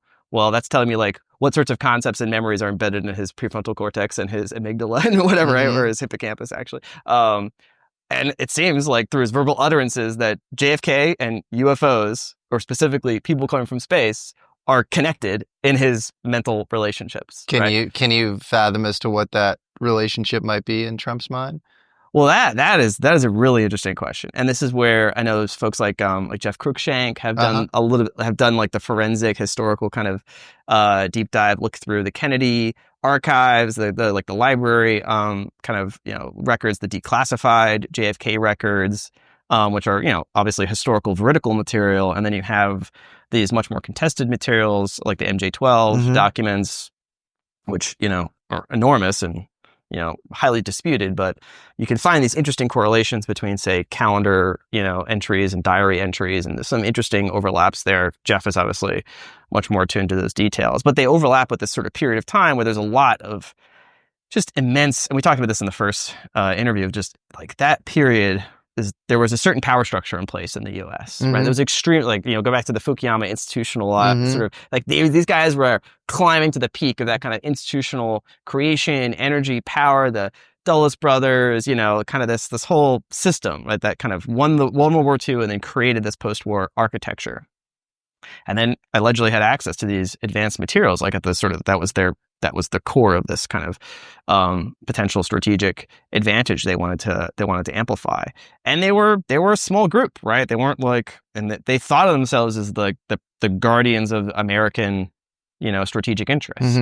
Like democracy was kind of a second order concern for them, right? There were higher order strategic considerations for ensuring that America dominated the global system. That was what was in their interest, in their institutional interests. That was their focus. And to the extent that if Kennedy was threatening that would be a challenge to that power structure. And, that's the allegation, is that power structure, retaliated. And that's, yeah, we'll see if we get information on that. But like, there seems to have been this sort of increasing arrows pointing in that direction. And so you're just implying that that power structure in the world in which the UFO thing is real, and there's a lineage of, government relationship with that UFO, phenomena, it would probably be that power structure that would kind of hold the keys, so to speak. It's like there weren't that many presidents that you could say were like independent of the system. And here comes Kennedy, who's this kind of, darling media guy. He's, pretty boy. Who the power structure, right? If you want to use a general term to refer to a whole constellation of different actors and institutions at the time that wielded influence and dominated American politics and our economy and the global system, thought that essentially his daddy got him the presidency. There was a deal made, the mafia, the sort of, the machine in Chicago, et cetera. And that, if there was a basic implicit understanding that the president was there to serve a certain set of interests. And that if you deviate from those interests, well, essentially you're betraying the deal, right? And if you go too far, say to do a détente or denuclearization or even cooperation on space and these alleged potential UFO technologies, well, that would cut straight to the core of that apparent deal. Essentially, oh, you reneged, like deal's off. You don't get to be president anymore. That seems like conspiracy theory, but like that seems like more and more of the evidence seems to be pointing in that direction. It seems plausible if you look at the historical record that seems, and that might be part of what, the reason why like Trump had this embedded in his brain is like JFK and UFOs are linked is that, that might be part of it, that there are records apparently that would link those two things. Yeah. So let's touch on the Jeff Cruikshank is this Australian intelligence officer. And he's reviewed the footage from these Johnston Atoll, so Marshall Islands tests, specifically of these, I think, ICBM. It was actually defensive interceptors, and they had X-rays in the nose cones, and one went off. I think it was October of 1962. I think it was around the Cuban Missile Crisis. Yeah, and November. Yeah, maybe it was November. Yeah, I think it was directly after. And it was at midnight, and the thing goes off, and out of the plume you see this material like tumble out, and there's a video of this that you can see today, and then there's also video of that material tumbling out being superimposed with a white triangle, sanitized. And so he's done this deep dive where he shows that Harold Malmgren actually ends up, in Los Alamos getting debriefed by Lawrence Gies, who's the, Atomic Energy Commission's Albuquerque director. And then a month later, you have JFK come out himself.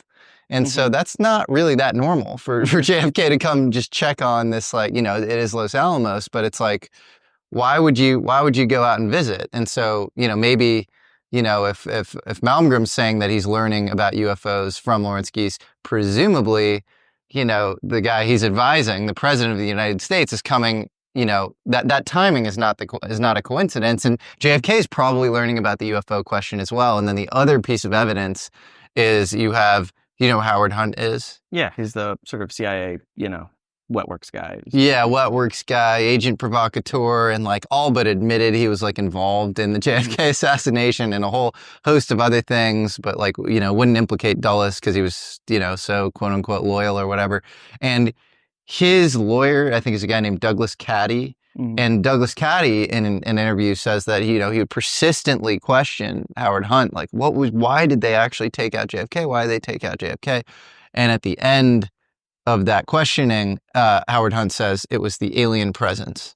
And so, what do you think? I mean, well, and yeah, I think even Harold has tweeted, you always got to have notifications on for Harold. He just drops these things. He just like, here you go. And yeah, I think he explicitly referenced how he had gotten reports from the triple prime test, which, yeah, essentially, I believe it was the gold encased. They took a lot of gold out of Fort Knox and they just basically put it around this nuke to do the, I think it's Bremsstrahlung, or basically generates a sort of X-ray burst, which, amplifies the ability to essentially fry the incoming ballistic missile. And apparently got reports of this object that had fallen out and was retrieved by the Navy. And then Harold, requested more information and was denied that. And then goes out to Albuquerque to get ground truth. And then a month later, roughly, I think, JFK goes on his first visit to that same lab. Essentially, it looks like he was doing the advanced. Wait, we're not getting the full story here in Washington. Like, Harold, you're my guy on the ground. Like, figure out what's really going on here, right?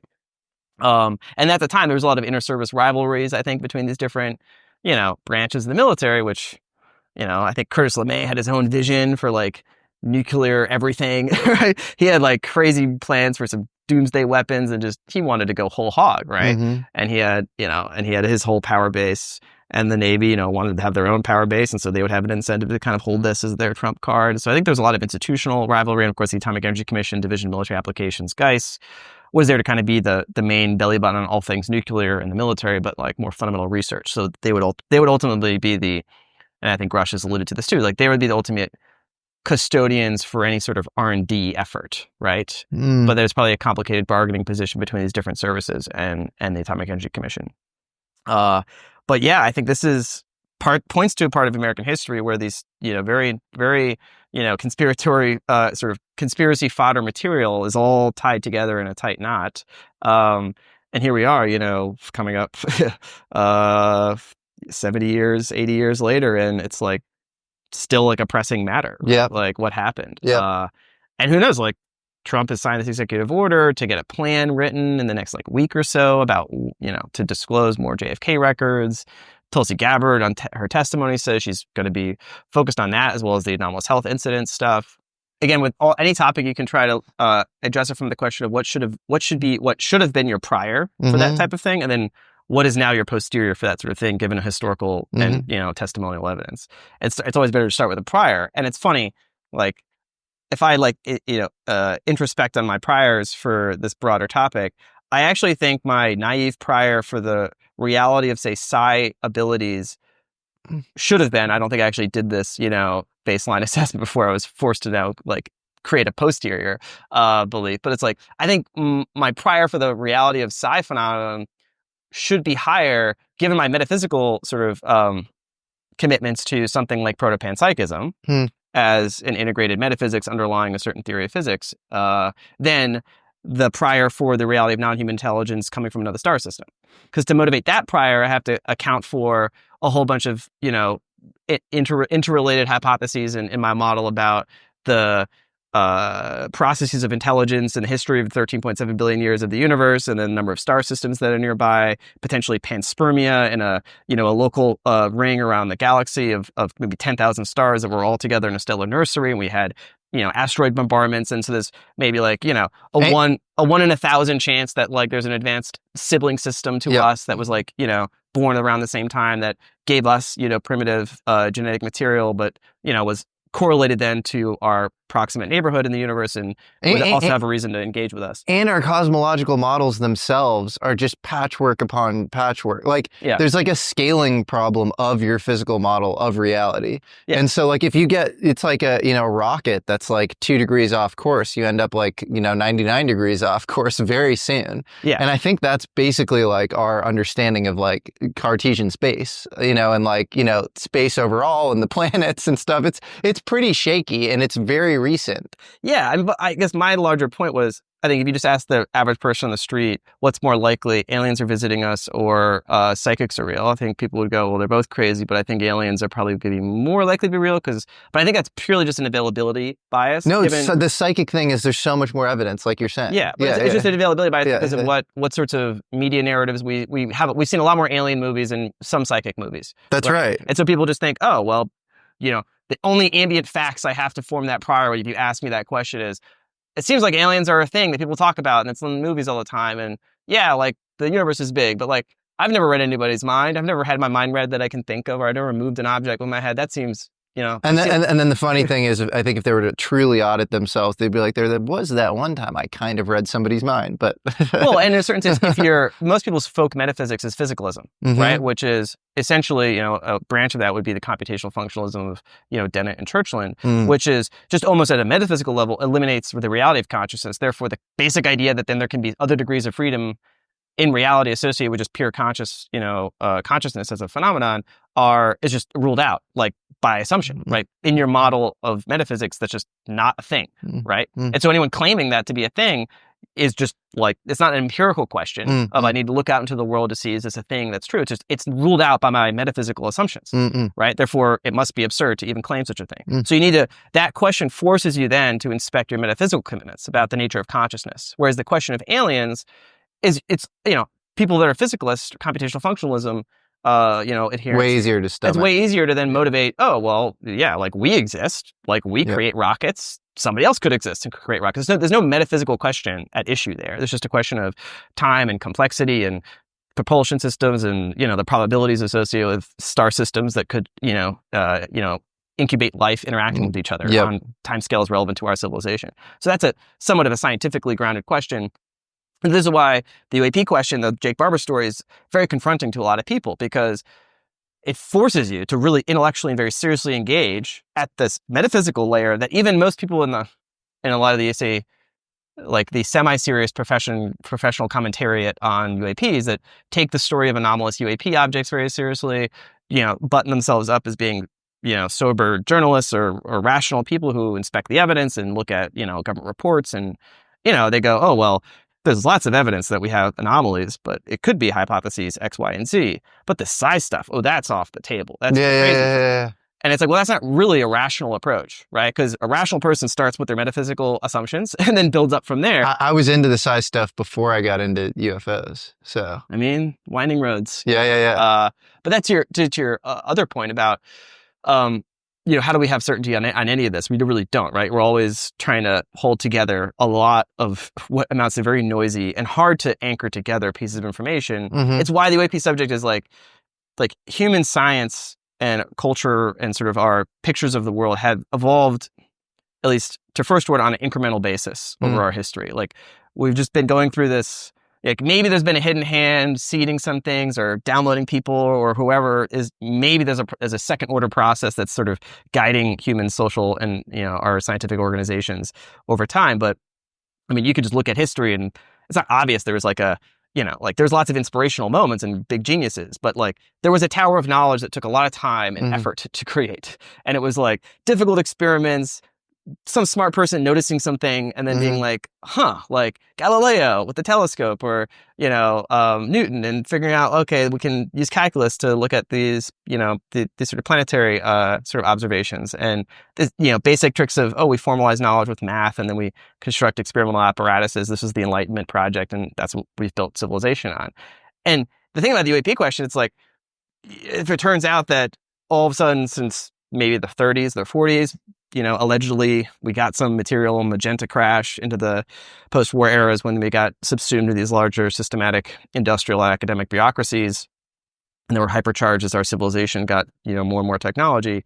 It's like, oh, okay, you've got this potential accelerant, right? But it's like a non-linear thing. If you've got access to craft and beings potentially, that's just like a non-linear, like, we don't have the systems, like our systems of knowledge have not been built to to deal with that, right? It's like this lump, right? And we've been trying to maybe absorb it or chip away at it, but it's probably just this rock sitting in the middle of this of the snake. You know what I worry about a little bit is the idea that in the 40s and 50s, the U.S. government and these aerospace prime contractors started to fuck around with this stuff, and they couldn't get it to work.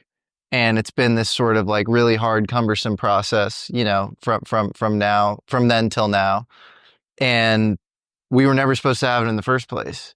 And whatever beings exist on the other side of this, I don't know if you saw this, Jason Sands, one of these whistleblowers who was, I guess, part of the counter intel, was, a perimeter security for the program. And he sort of saw this like blue alien being at Nellis testing range in Nevada. And he was part of James Fox's The Program. He just went on Joe Rogan. And I think maybe the most important part of that interview, he says, they want their stuff back and they're going to kill everybody involved in the program if they don't get it. And that's pretty freaky. And so I have no mental model or understanding of any of this stuff, but like, what if we weren't supposed to have it in the first place? And what if, they're going to come back for it? Again, it's one of these hypotheticals. It's hard to know like what to do with it.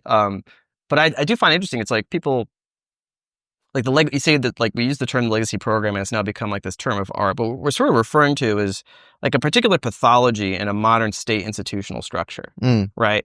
That it maybe became pathological as a result of coming into possession of some of these materials, and then the sort of, some threads of knowledge that were sort of teased out of it, right? That maybe the psionics knowledge, or maybe inspirations of metamaterials or novel propulsion systems and potential weapons that could be created, and that like hyper-pathologized a portion of our military intelligence system that essentially delaminated. We talked about this in our first interview, and it sort of delaminated and kind of, it's like the Ring of Power golem, right? It's like starts off, it's happy, well-adjusted creature, and then as a result of having access to this, totem, this sort of, this metaphysical object almost of super advanced capabilities, it completely distorts them into this golem institution, right? So it's like the Rings of Power, that's what they do, right? And it's an interesting counterfactual of like, and passing the test is never taking up the ring and thinking that you are above the corruption of it. It is just not holding the ring, not putting the ring on. That is the test. This is where I always weigh these antinomies of like you could go that direction, but if you take that logic, then it's like all of technology is almost like the Kaczynski thesis. Is like technology is inherently corrupting for civilization. Man in a modern technological civilization is a contorted, distorted, pathologized, exploited, hyper-socialized version of it's a like we've all become golems, regardless of alien technology from a certain philosophical standpoint. And therefore, to de-golemize humanity, we need to return to a much more agrarian, primitive state of nature. Some people can make an argument for that, but like you're going to give up a lot along the way, right? I don't believe that. So for me, it's a spectrum. It's not like a binary. And like, for example, a hypothetical is think about some of the more very different institutions that humans have created over the world, over world history. Say, Socrates, Plato's Agora, or high councils of scholarship in the scholastic era in medieval Europe. Enlightened. Or sort of, circles of sort of Buddha's sort of inheritors, people that were committed to spiritual transformation, intellectual scholarship. They weren't connected to warfighting institutions and state bureaucracies, or sort of financial institutions associated with some sort of elite network.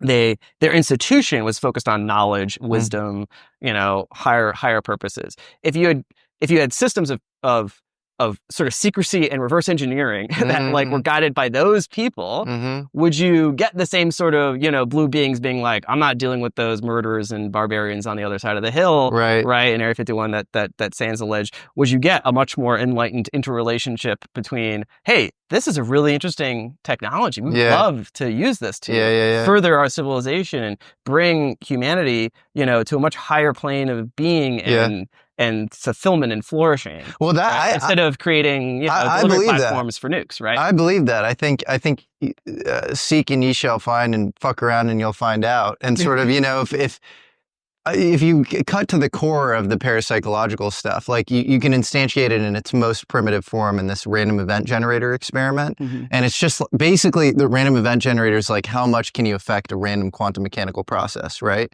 And the more heart-centered and aligned you are, like the more you can. And I don't think you can fake that. So you can create a program around like try and get people quote unquote more heart-centered, but your like meta, objective is to like weaponize all this shit and to like be a billionaire or whatever. It's just not going to work. Like it's going to fail on you in the end.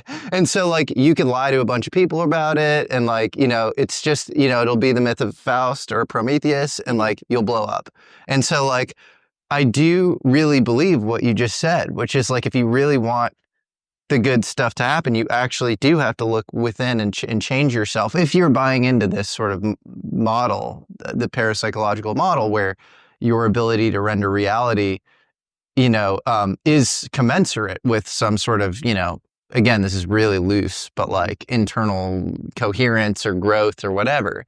And you can't really like operationalize that locally, but for some kind of dystopian objective, it's just like not going to work. So let me throw a hypothetical at you, right? Like this is let's say like and I'll create like an SAT analogy here, is like exercise and diet is to Ozempic as, you know, alien, say, psionic inspired practices is to like Buddhist asceticism, right? It's like, is this a shortcut? Is this a cheat? Yeah, right? or like, the point is there are no shortcuts. Like in this model, there are no shortcuts. So yeah, you're shutting down your pancreas of, you know, like like the Ozempic, it gets you what you thought was an outcome, but there are side effects that accrue that essentially undermine the value of that outcome that you thought you were aiming for. That's right. Yeah. No, I think that is a good analogy, with higher cost on the UAP side than, you know, whatever organs malfunction due to Ozempic. But yeah, but then it's like maybe again, this is where I stress, and again, this is almost like the Skywatcher thing, is like, this is the inherent tension, is like, there's a certain folks like you that have been paying close attention to this, have gone down, again, this variety of rabbit holes and come to this realization that you need to sort of have this self-reflective orientation, that there's no one weird trick or shortcut to enlightenment or whatever. But the average person doesn't even know that that's even a thing that they should like care about, right? And do you need to have essentially what amounts to profit motivated or financial or financed efforts to sort of broaden awareness of that thing in and of itself, right? That stimulates and catalyzes a much wider swath of humanity to embark on that journey. Yeah. But that's almost like, what is disclosure? Is disclosure just this sort of, yes, non-human intelligence is real, like, deal with it? Or is it hey, there are now veridical clues about the structure of reality and the nature of human consciousness that, you know, everyone needs to be aware of in order to pursue their existence in the world in a way that ideally brings more flourishing and fulfillment, right? But it unlocks, and this is the tension between technology and pure spiritualism, right? Is I don't see this as like a binary or as like a trade-off. Like there are technologies clearly up-leveled humanity to the point where you and I can have a conversation like 100%. this that we wouldn't have been having, or be able to get access to knowledge and social relationships, and, you know, is again kind of personal satisfaction that would otherwise have not been possible without the predicates of modern technology. And so, again, I'm fundamentally, maybe I'm a fence sitter. It's like there's always a gray zone of you can like the ring of power can always corrupt. It's like the question is it really a ring of power, or is it like reality ultimately is just what it is, and humans are trying to understand it, and that process of understanding is not guaranteed a good outcome for humanity. Like we can put our hand in the box in the whatever is it Bostrom, right? It's like there may be knowledge, dangerous knowledge, right? Like not all knowledge is just, oh, this is a sunshine, this is a rainbow, oh, this is like forever knowledge. It's like this is world destroying knowledge, right? Like there's no guarantee that the box of knowledge humanity is dipping its hand into is going to be like good knowledge. Does that mean you stop dipping your hand in the box? I don't know. No. Well, so I think that technology is, you can't go back. You can't do the Kaczynski thing. I think it's a forcing function, and it's a sort of a generic template. And there's a forcing function in that, like, your like ability to like manifest results in reality as, you know, a result of the technology is like the latency is like, you know, much lower. And so, and like the multiplicative effect is much higher, right? Like, you scale these things. And so I would just say, you know, like it's like Peter Thiel went on Joe Rogan. He was like, you know, these things have to be angels or demons. It's not that they might be demons or angels. They must be demons or angels if you have faster than light travel. And both of those seem pretty crazy to me. So I would just say, if your intention is not like, you know, updating or you know, growing, or, you know, being molded in this sort of positive way, and there's not this like introspective feedback loop commensurate with advancements in technology or like putting your hand in the box, then you're fucked. But I don't think, you know, keeping your hand, you know, out of the box at all times is like, that's like the right answer. Yeah. So that's the way I'd put it. But and I don't know I don't think there is a master plan for this, but I almost think the psionics thing, while it's maybe more indigestible for the median consumer, is critical to try to steer whatever chaotic disclosure path we're on, towards the maybe more beneficial outcomes. Because if that aspect of this whole story was like continually suppressed and always just pushed off to the side, it was just always, only centered on, metamaterials, anti-gravity, vacuum polarization, Einstein-Cartan, torsion terms, like how do we engineer space-time? How do we develop, that's effectively, that's only one half of the story. And it's the half that's the more likely to go wrong in the way that you're worried about, right? It's we're more likely to try to develop faster weapons and missiles and let's go colonize, let's try to take an asteroid. Oh wait, that means now somebody could create an anti-gravity device that can move an asteroid and blow up the whole Earth. Like that's a problem. That's black box. That's a black ball technology. But on the other hand, the consciousness side, I think, I don't know, like because people haven't necessarily treated it as seriously as it needs to be, I don't know if as much analysis has gone into like, okay, you dip your hand into the consciousness jar, like what black balls are in the consciousness jar, right? Like if there's secret physics jar, dip your hand into the secret physics jar, oh wait, we get to have maybe positive energy sources that we don't have to burn fossil fuels, we don't have to exploit the environment, but now we anyone can just like zip around and take an asteroid and throw it at the Earth. It's like, that's probably bad, but maybe we can have better defensive systems. But now you've got a whole new game theory of kind of the capability space that you have to reparameterize. Consciousness, though, because we haven't, it's like, no, like, at least with aerospace technologies and space war and space economy, we've got models, we've got, the game theoretic dynamics, the state and non-state, kind of capacities to try to operationalize, and it would be highly disruptive, but it's like we can sort of start to create frameworks. The consciousness thing, because we've put it into this wooey jar of ineffable, somewhat, very, like doesn't seem like a systematized thing, right? And when you have systematized capabilities, that turns into technology. That's what technology is. Yeah. So if it turns out that like the program or other people have figured out that there's a certain part of the brain that if you tickle in the right way or you give the right drugs or whatever, that now like remote viewing is now 10x'd. Yep. Right. Or clairvoyance is now activated in a much larger set of the population, or these nonverbal autistics that the whole Kai Dickens, search telepathy tapes has looked into. I know you've interviewed her. It's like, okay, imagine that. Imagine you were able to essentially, take that capability, but activate it in not a nonverbal, but like just, somebody else in slightly more, with a slightly more neurotypical sort of cognitive setup. And what does that do for our social norms, right? If you can read each other's minds, like I mean, that would probably be, ironically, the one failure mode for Bitcoin is if it turns out remote viewing is like hyper accurate, then like the security protocols for private keys needs to change. You've got complete bidirectional transparency. People would be able to remote view the Q codes. Like it would be there'd be all sorts of countermeasures, and there'd be, second and third order changes to a lot of things if our basic assumptions around what humans can do and see and know or communicate is very different than what we I think we're in the Stone Age on this stuff. I always go back to this one line from the Kai Dickens telepathy tapes where one of the kids, I'm forgetting exactly which one, says, Mom, you don't get my powers if you lie.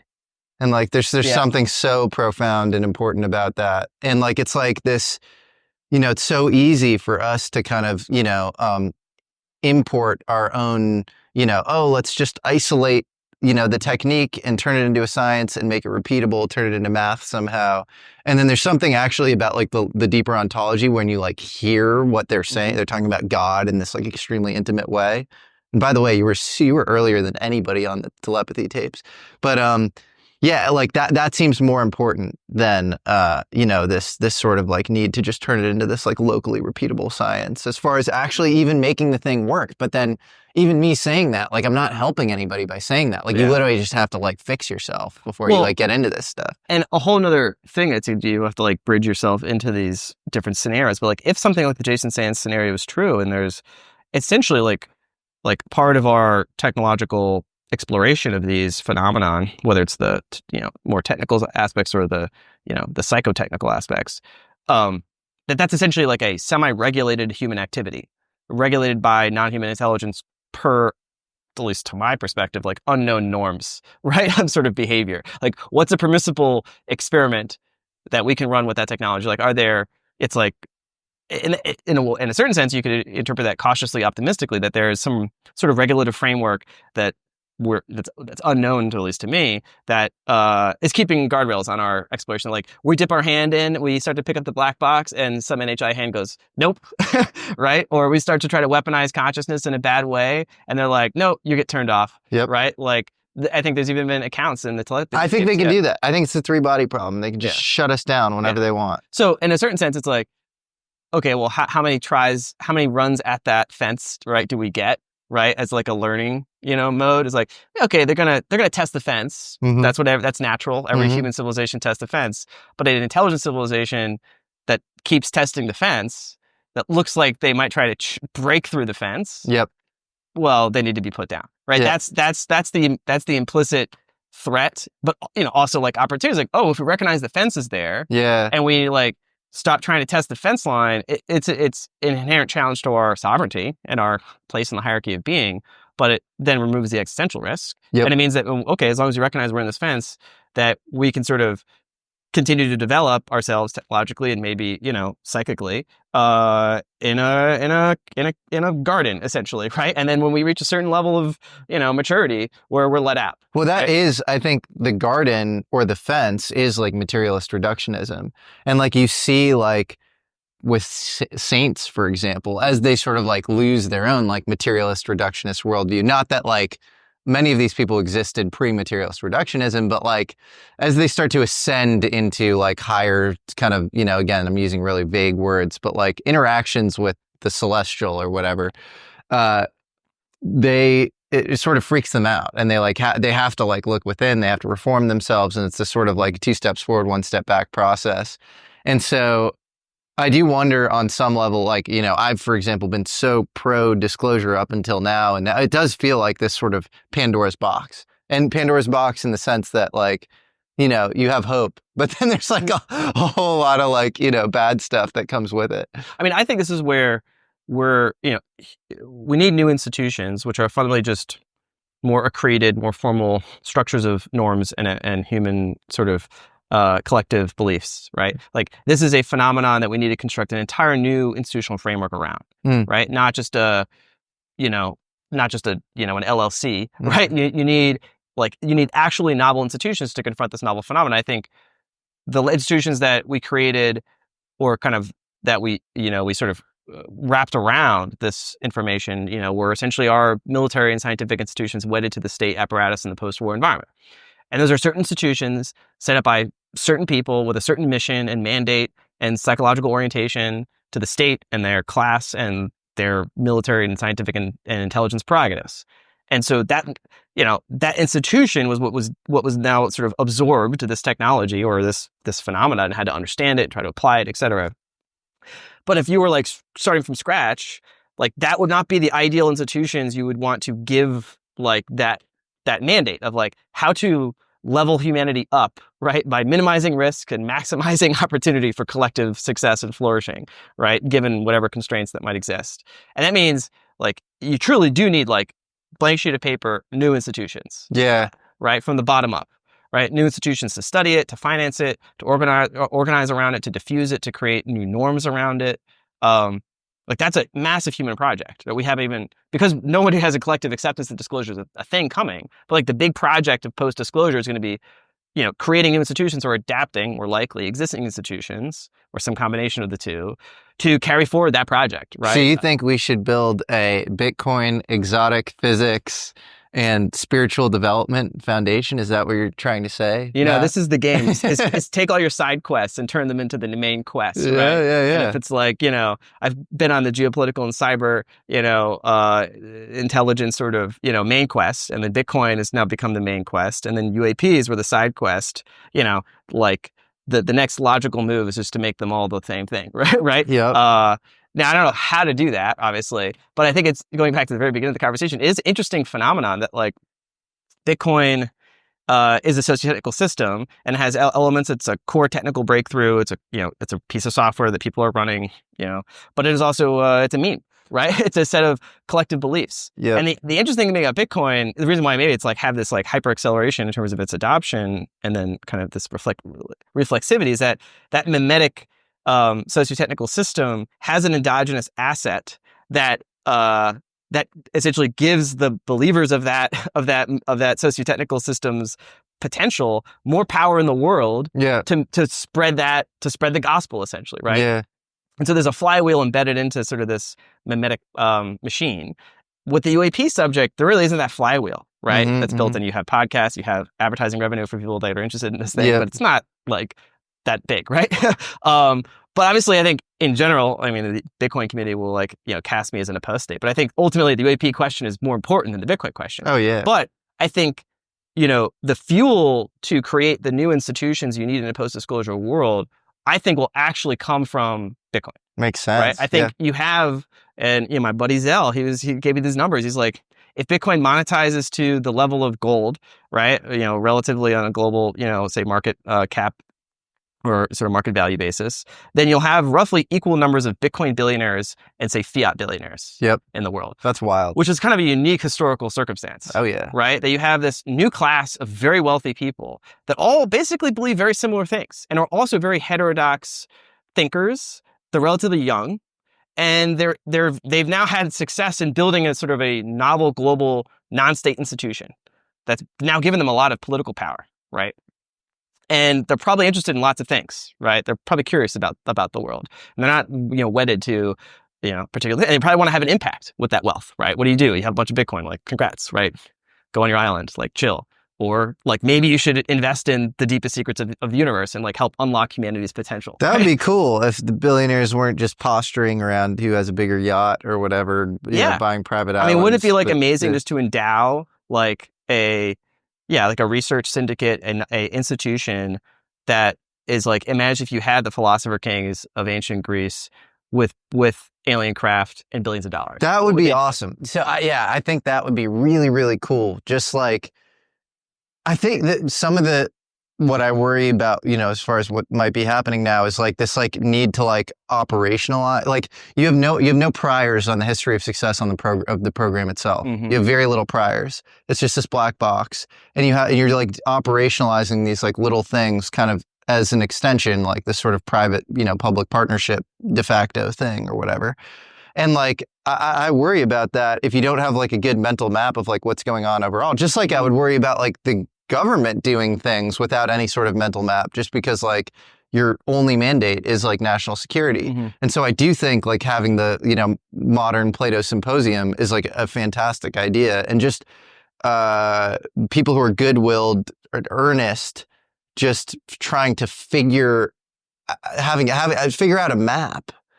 And then aligning yourself with the good stuff, and then you can get a little more operational after that or something. I think there's definitely a path dependency here that could go wrong in many different ways. Like building new institutions that serve their original, say like naive original mandate is a difficult process, right? We've seen this go wrong, like in many cases where you create something, it's really well motivated, and then it gets distorted or bent over time, or internally corrupted or distracted, and it's very hard, right? And I think that's just, there's no one weird trick to do that, right? Yeah.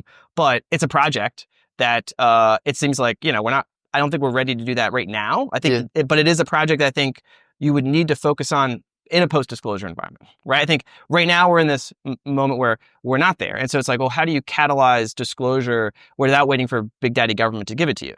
Well, you have to now do it on your own. And that's essentially what I think the Skywatcher team is trying to do, is essentially we're trying to collect with, private resources and our skills and knowledge from our aspects of engagement with the program, enough information to convince, a marginally more subset of the population of the reality of this phenomenon. And disclosure is not like this is disclosure. It's a process that unfolds. More and more people just leveling up their priors on more of these different hypotheses. And eventually you get to the point where, there's a billionaire here, there's a billionaire here, there's a billionaire here, there's a bunch of scientists, there's a bunch of academics, there's a bunch of policy people, and they all now collectively look at each other in this kind of this, preference falsification cascade. And they go, this is a serious thing. It's real. It needs to be seriously addressed at scale in a novel way that like our existing institutions can't really confront. Like, you got a think tank like RAND, they can do some things. You've got some venture capital people, they can do some things. You've got academic institutions. You've got, Gary Nolan at Stanford. Everyone's trying to take their own pieces of current institutions and trying to contribute to some initiative, Soul Foundation, et cetera. I think it's all necessary and admirable, but it's clearly just these raw individual heroic initiatives, right? And clearly the ultimate question is so much larger than what individual heroic efforts are going to be able to accomplish, right? That's a necessary just first step. But like if you're really trying to put yourself in this post-disclosure, whatever that is, world, it's going to catalyze a lot of change and a potential a lot of disruption to existing institutions. And I think it's important that you have the germs of new institutions that can kind of act as ballast, right, to kind of absorb that. And I think I'm not shilling Bitcoin here, but it's like Bitcoin is interesting because it has these features of it's a global, non-state, socio-technical system that has its own endogenous network, endogenous asset, and third party free sort of network with a lot of people with a lot of capital embedded in it. So it's like a substrate that you could potentially use to catalyze nucleate different institutions, right? That are somewhat orthogonal to the existing institutional structures, right? They have relationships too, right? They're not like completely on an island, but it's a degree of freedom that didn't exist before. And there might be new possibilities between mixing and matching old and new together that could, provide a basis to do something different that these institutions are just hard, right? Like the classic Francis Fukuyama curve, you can read his book, Political Order, Political Decay. Brilliant diagnosis of kind of human history and the sorts of different social institutions, governance systems we've created, and they historically all follow this similar pattern, right? Where there's founding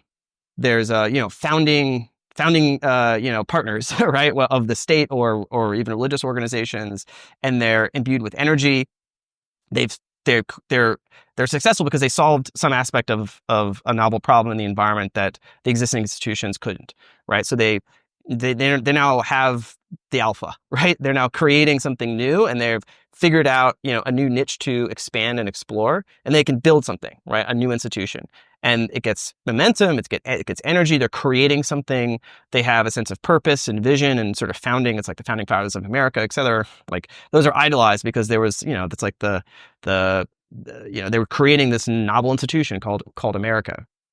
And then there's some process by which those institutions start to increasingly formal. At the beginning, they're very personalized, right? Say it's Satoshi, right? Everyone knows like that's a person. Hal Finney, that's a person, right? The founding fathers, those are people. Like their individual decisions made a huge amount of difference. Like the Federalist Papers and Declaration of Independence and these initial amendments to the Constitution. Like these were like, again, like going back to the Big Bang analogy, like there was a lot of degrees of freedom, and those initial founders were like they had a lot of first mover advantage to kind of condense that space down and then create a structure that could create a possibility space for lots of other things to evolve.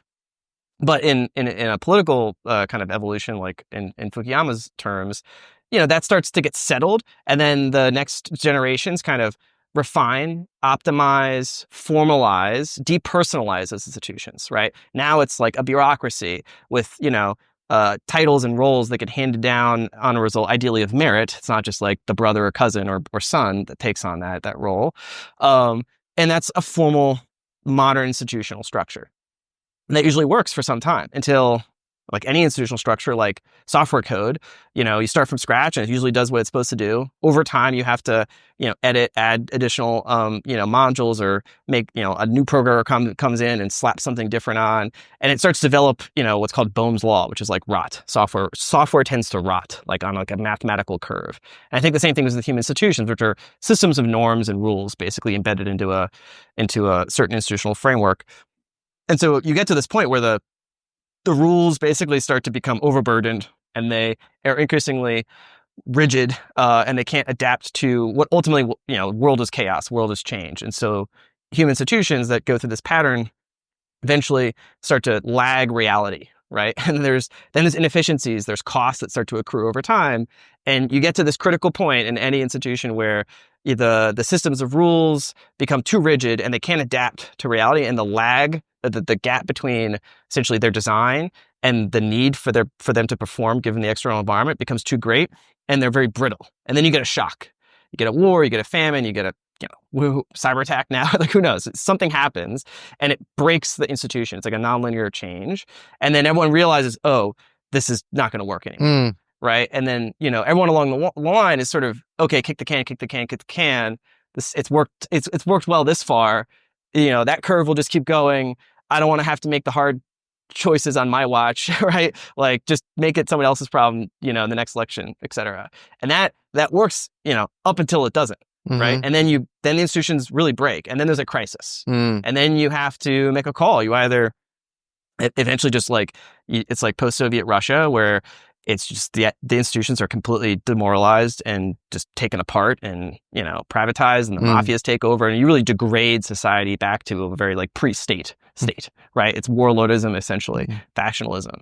Or you recognize that crisis coming and you realize you need to kind of bounce, right? You need to create new institutions, right? That can sort of take that crisis energy and direct it, formalize it, and then create new founding, teams to sort of, okay, now we can build something out of this crisis, right? And so if you think about, the disclosure as being this kind of recognition that the legacy program is rotten, basically, in more ways than one, maybe bureaucratically, institutionally, maybe also morally rotten.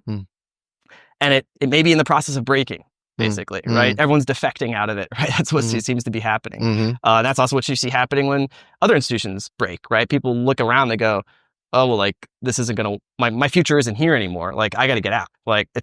Now it's the first, whoever's out first basically wins, right? It's how, police organizations take down mafias, right? You start chip away at it until everyone realizes, oh, wait, my boss is going to turn on me, so I better be the first one to rat or whatever.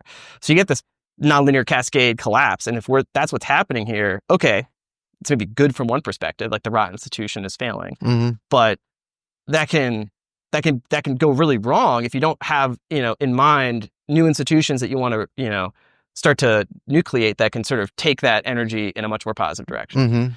So maybe that's sort of the motivating conceptual framework to think about. How do you do that? How do you build institutions that can take into account the whole pluralistic diversity of perspectives on what's really happening here? It's not like a new religion that's because that could be the failure mode, right? You get factionalism, you get people that just in the chaos, pick on one thing and create a new religious institution, right? That's what we'd like to do. We need certainty of belief. But that's how you create cults. That's how you create, internal division, essentially state decay or collapse even. And so how do you, avoid that, right? Ideally, you want to maintain what we currently have built in terms of modern pluralistic, scientifically grounded, social organizations that now have to sort of adapt and reconfigure to address, maybe a new possibility space for technology and humanity itself.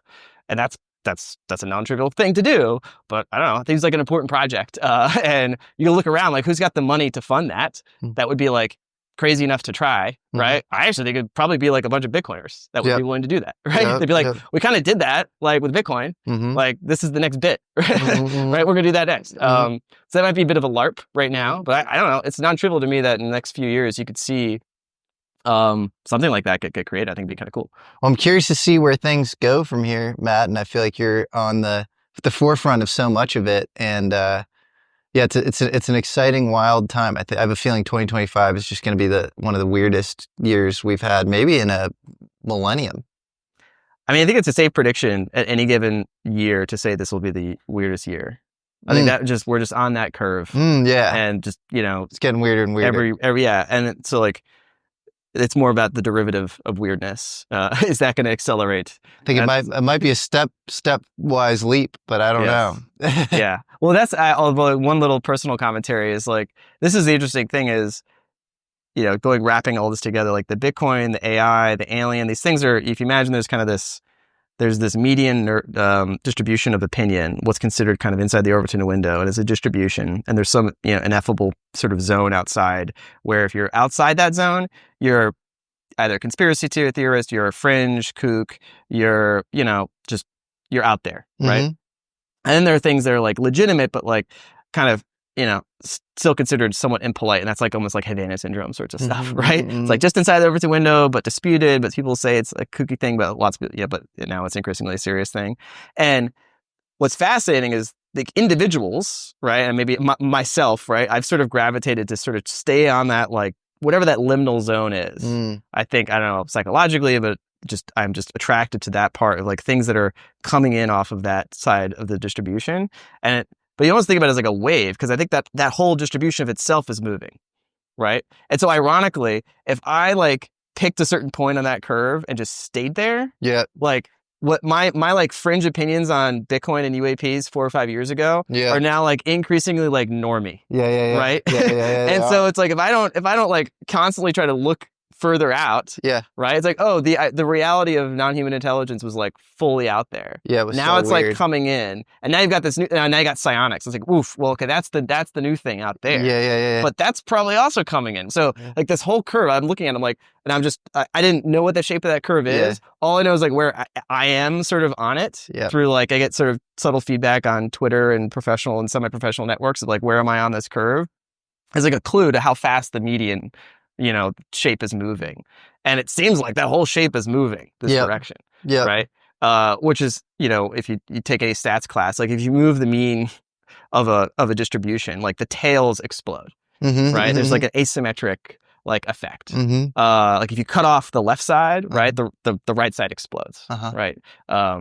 And so there's just like a statistical analogy here, which is even if it's like a subtle movement in the mean perception of these things, like the effect on the margin, especially what that threshold is changing much faster.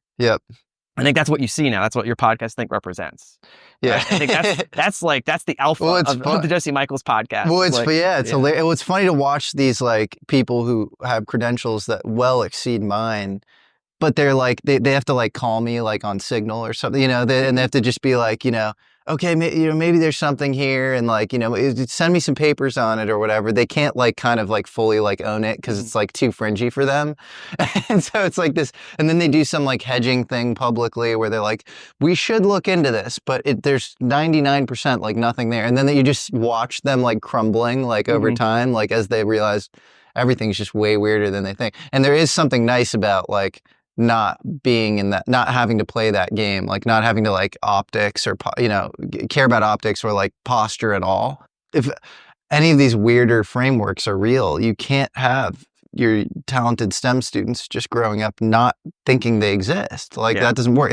Again, in the world in which like we're at par with our adversaries, which you'd have to assume that we kind of are, at least as far as the basic existence of the frameworks. But that's back to my point about like, the median moves a little bit, and like the tails move a lot. Like that's an example of the tail moving a lot. And the thing is, you've done venture capital, you've done investing. If you're doing intellectual, investing in this sense, if you're only paying attention to the mean, you're missing the movement on the tail. And that is where the dramatic change is happening. And you have to be looking there, and you have to say, okay, well, that is a pretty dramatic shift that portends an even more dramatic evolution the next year or two. And it's like that, like Timur Kuran, do you know who that is? This like Duke professor, he talks about like preference falsification, and it's always this like very quick cascade. So, and it's not preference falsification, but it's like, the mean shifting will be, very fast. Like it'll happen at the tail, and then it'll like bulge up, and then it'll just like it'll accelerate much quicker, like sort of exponentially quickly, and then all of a sudden the mean will be like in an entirely different place, like after that. And that's goes back to the whole like you need to have. That can be a disruptive process, right? Because like a lot of the social institutions we have are framed around like the mean, right? It's like everyone believes, this is the basic architecture. This is the assumptions around next week, next month, next year, 20 years, my retirement, my kids, et cetera, et cetera. Like I just did estate planning this morning, right? It's like very practical, trusts, how to make sure my kids get what I get, It's like, okay, I have to plan 20, 30 years. And that's like, okay, a certain psychological orientation to the future.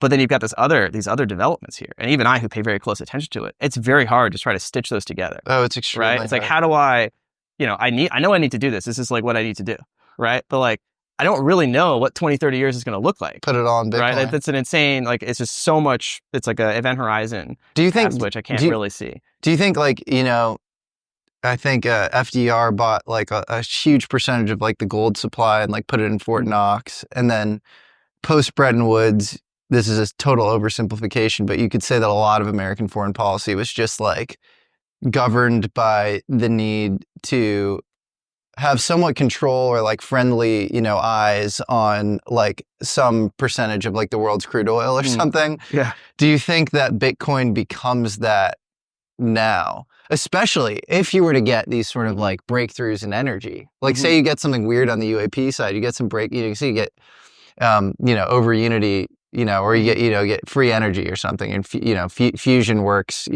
at scale. Then would Bitcoin become this like all of a sudden you get this like crazy game theory dynamic over Bitcoin where like that becomes the new oil, which was the new gold or something? Well, yeah, and I think there's a few things. One is I don't think Bitcoin is UAP proof, but it might be UAP resistant in that sense. I don't think for sure you can say anything is Bitcoin is UAP proof. I feel like disclosure proof maybe is a better way of saying it.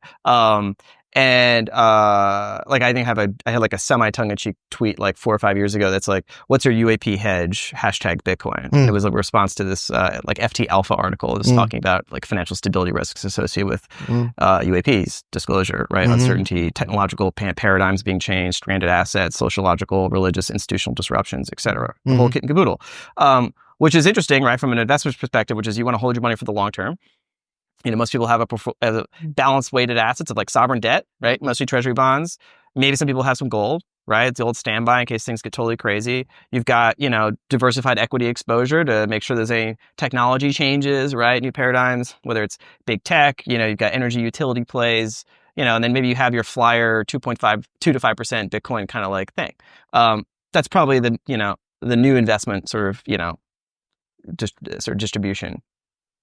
If no one can predict what will really come out in terms of technology or the diffusion or the rate of change of these paradigms.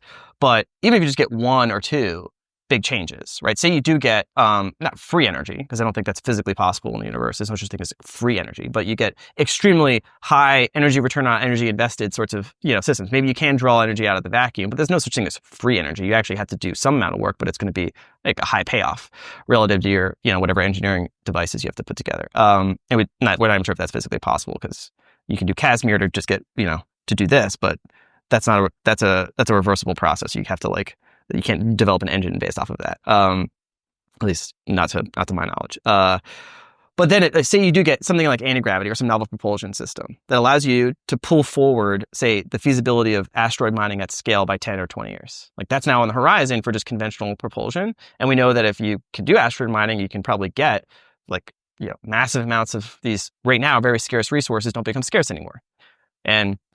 Or if you get a ore extraction and refining technology, some sort of laser thing that can just, blast out of the ore and isolate all the gold. Well, maybe you go from a process that right now generates 2% of new gold in a year and keeps gold as a old standby scarce reserve asset. If now you have new technology that allows you to create 5 or 10 or 20% new gold every year, well, then gold's viability as a reserve asset that's scarce enough goes away, right? So new technology can fundamentally change the sort of monetary predicate of our global system. And sovereign debt is sort of what serves as the global reserve asset right now. And we're in, if you read Ray Dalio's new book, we're kind of in the sort of end game of that kind of sovereign debt crisis where we're now paying more on interest than we do on our defense.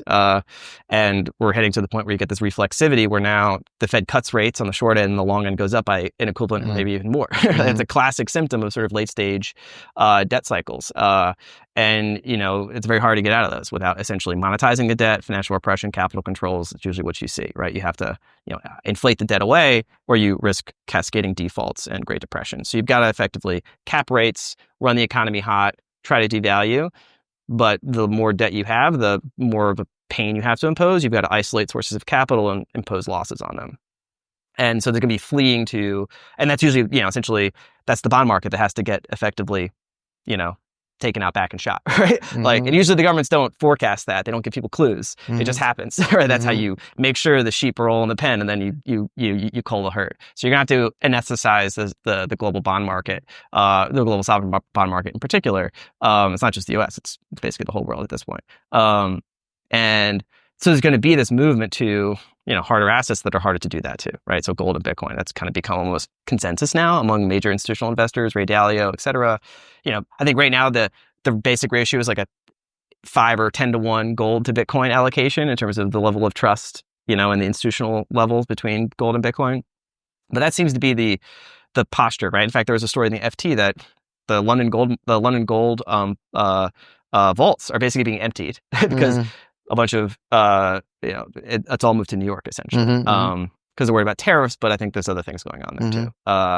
So people are repositioning at scale. In fact, one quick anecdote on that: the Swiss army sort of signals intelligence guy gave a quote to a pretty niche satellite magazine several months ago about how they were noticing that certain synthetic aperture radar satellites flown by the U.S. and China were intensively monitoring their territory. It's like, what do you use synthetic aperture satellites to do? They're especially X and super C high band. resolution. Super high resolution, essentially terrain mapping. So you can detect, sub-millimeter deformations in, say, the shape of a mountainside, the settling of a building, or trucks moving in and out. So if you were moving large amounts of gold, say out of Swiss vaults, and moving that around the world, that would be a thing of acute intelligence collection interest to both U.S. and China. Where's that gold going?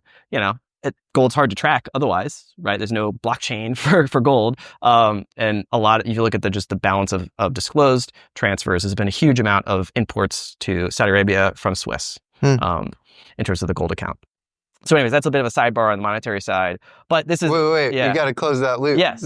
Well, no, so this is I think... They're trying to sell gold, buy Bitcoin? Well, that's a separate question. I have heard that in the Emirates, for example, explorations of, there's a lot of, say there's a ton of gold and other scarce assets, art and whatever, that has just been tucked away in Swiss vaults. Swiss banking secrecy laws have been changing, especially after the Russian invasion. And essentially, large pools of what you call shadow wealth is no longer feeling safe in Switzerland. So they're trying to go back home, right? In Saudi Arabia and the Emirates or other Gulf countries, or in Asia and Singapore, Hong Kong, et cetera. And so there's been a reconfiguration of where, say, the hidden wealth of the world wants to go. And they're realizing now that actually, if you just want to hold gold in a Swiss vault for 100 years, it's been great, right? But at the moment you realize it could be seized or sanctioned, there's a new risk premium attached to it. And then you want to move it. Well, it's super expensive to move, right? It's extremely expensive. And then actually you're like, oh, well, if I could just sell the gold, buy Bitcoin, I can then teleport the Bitcoin and maybe buy back gold essentially there with a local importer. Maybe that fee, actually, that transaction cost is cheaper than actually physically transporting the gold. But then if you're doing that, you might be convinced to just keep 5 or 10% of that in Bitcoin along the way. Right? Oh, maybe I don't sell it all back into gold, right? That's an extra transaction fee. Maybe I'll keep some of it in Bitcoin, right? So I think that is happening now. There's institutions, I think, being set up in the Middle East to facilitate that type of trade. Do you think you see game theory play out on the global scale with Bitcoin? So like, do you have, smaller players like Bukele of El Salvador who I think would buy Bitcoin tomorrow, and you hear rumors about stuff, in Saudi Arabia as well. But I think they're kind of waiting for the US to kind of take the lead on some of these things. So like, if we create a strategic Federal Reserve or a strategic, Bitcoin reserve, does that sort of tee off this, every other country needs to kind of get in line and get coordinated on their Bitcoin policy and start to buy in? Yes, I think that is happening, but in a very nascent and very, everyone's looking around sort of stage. Nobody's bolted out, right, to be at first at the door stage, but everyone is definitely looking around, right? I was in Abu Dhabi, I don't know, 2 months ago for a Bitcoin conference there, and it was more like a geopolitical summit than an industry conference, right? There were delegations sent there from multiple, nations, like GCC nations. And their explicit mission from their national leadership, reporting directly back to the king, the minister of finance, the central bank head, was, what does this new administration really think about Bitcoin? How serious are they about shifting in a pro-Bitcoin direction? And not just on the strategic Bitcoin reserve idea, but just in general, doing this 180 that we're sort of seeing in motion. And then what will that mean? Again, these governments, they're not traders. They're not trying to time the trade. This is a strategic orientation they're trying to anticipate. Well, how serious do you think the American government is now, the new incoming administration, when it comes to Bitcoin? They're very serious. I mean, Trump has said explicitly, and he's about U.S. being crypto capital of the world. He's very serious about this pro-Bitcoin policy. We'll see what that manifests practically in terms of, say, executive orders. We have this working group that's going to study this issue of a stockpile of digital assets, most likely just Bitcoin. And also stablecoins, right? So I think strategically there's a synergy between stablecoins, essentially dollar-pegged crypto Eurodollars that trade offshore on open blockchains mostly, and are essentially like IOUs in crypto world denominated in dollars, right? So they function just as like a dollar, but on an open blockchain. And these will be mostly Ethereum based, do you think? Or? So there's some well, Ethereum Tron is a very popular, but there's a now that was like very nascent, and I think now there's a lot of focus on the regulatory side to pass laws that would allow, say, banks to issue stablecoins and get in on the game, and that would create this regulatory perimeter to essentially expand the dollar network. Stablecoins also have this feature where if they're properly regulated, as they would be forced to under this law, would be fully reserved, right, with high quality liquid assets, specifically treasury securities, most likely short term. But if they're banks, they could actually term that out. So you'd have new buyers of, basically it's a new balance sheet capacity to absorb new government debt. So you expand stablecoins around the world, which are right now about 200 billion, right? They're about 2.5% of the T-bill market. I think it's very plausible if they pass this legislation within a few years, you could see that 10x. And then just stablecoins themselves are basically giving the U.S. government 25% of their role on the short end. What do you mean by that? Meaning about 25% of their annual financing capacity, like requirements for short-term bill issuance, would be absorbed by the stablecoin issuers. That have to reserve the expansion of the stablecoin sort of issuance. It's an IOU. They have to have an asset to back that up, right? Liability asset matching. And so you expand the dollar network. Again, you're sort of penetrating parts of the global south that don't have access to correspondent banks, where remittances and Western Union are very expensive. And so this would just be like an accelerant for, I think, global development, as well as the expansion of the dollar network. Helps the U.S. government on the margin finance itself. So kind of win-win-win. And Bitcoin, to first order, is what drives the expansion of the global sort of stablecoin market. It's what you use to trade in and out of Bitcoin. And so if the unit price of Bitcoin is much higher, you need much more stablecoins to just facilitate that trade, let alone the additional activities in the crypto ecosystem, some of which are more speculative than others. And so you could see the synergistic flywheel develop between Bitcoin and stablecoins that starts to take on a geopolitical dimension. And then Bitcoin is seen right now essentially as a speculative reserve asset that's complementary to gold, but because it's much more volatile, right? It's prudently, risk weighted, right, as a much smaller proportion of your overall portfolio in, say, a sovereign wealth, portfolio. But it is now like a non-zero thing, right? And so as its total value likely increases, its volatility likely decreases. Therefore, its risk weighted, allocation should rationally go up. So it's just like sort of positive feedback loop. Yeah. And so actually the Bitcoin Policy Institute, the organization I'm proud to now help lead, actually has a fellow named Matthew Ferranti, who's a economist, trained PhD at Harvard under Ken Rogoff, who's an economist for the U.S. intelligence community. And he's written a white paper for us, which is the case for Bitcoin as a central bank reserve asset. So I would encourage folks to read. Would that is Satoshi either rolling in his grave or extremely pissed off at that prospect? This is the thing, is like, eventually Bitcoin is going to play the just geopolitical and the sovereign level. And it does open up these larger questions. Okay, Bitcoin is non-state money, but when states start to hold it, what happens to Bitcoin? Yeah, totally. Right? Well, and then also you get this wealth transfer, so that's like this really interesting thing. But it is sort of anathema to like the initial, spirit maybe.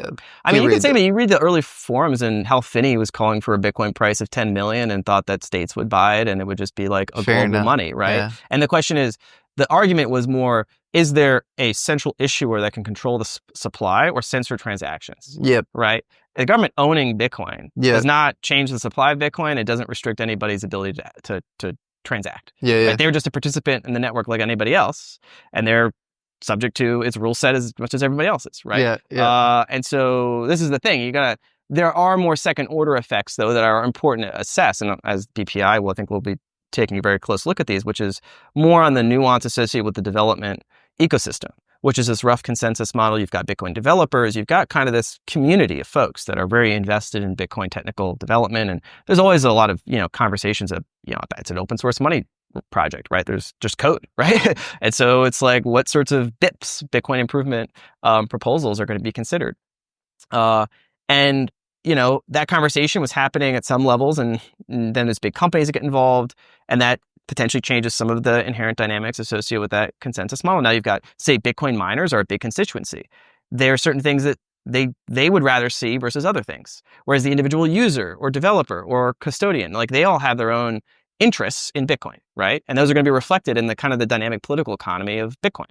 And now states, right, as they buy Bitcoin, they're going to have a view, right? And there's no monopoly power, but now there's just a multi-level bargaining about, the future of this open source money project, right? And the game theory of Bitcoin has always been the incentives always align in a positive direction that works to Bitcoin's benefit, right? Like the miners and the users and the algorithm are essentially, they structure the game theory of the incentives around this protocol that makes it a stable system, right? And so, again, I have no crystal ball, but that's what you gotta, that's why it's not already 10 million, right? Is because there's some inherent uncertainty and risk. If everyone knew that it was going to become a global reserve asset seamlessly from here to 2040, then that would be priced in, right? It's clearly the market has some uncertainty about that, right? And we're going to see on a path-dependent basis, like how it actually evolves. Well, it seems like a pretty constructive setup, both for Bitcoin and for UAP, and we'll see where things go from here. And I really appreciate your time, Matt. It's always a pleasure and an honor and a lot of fun. Thanks for having me, man. Yeah, of course. All right.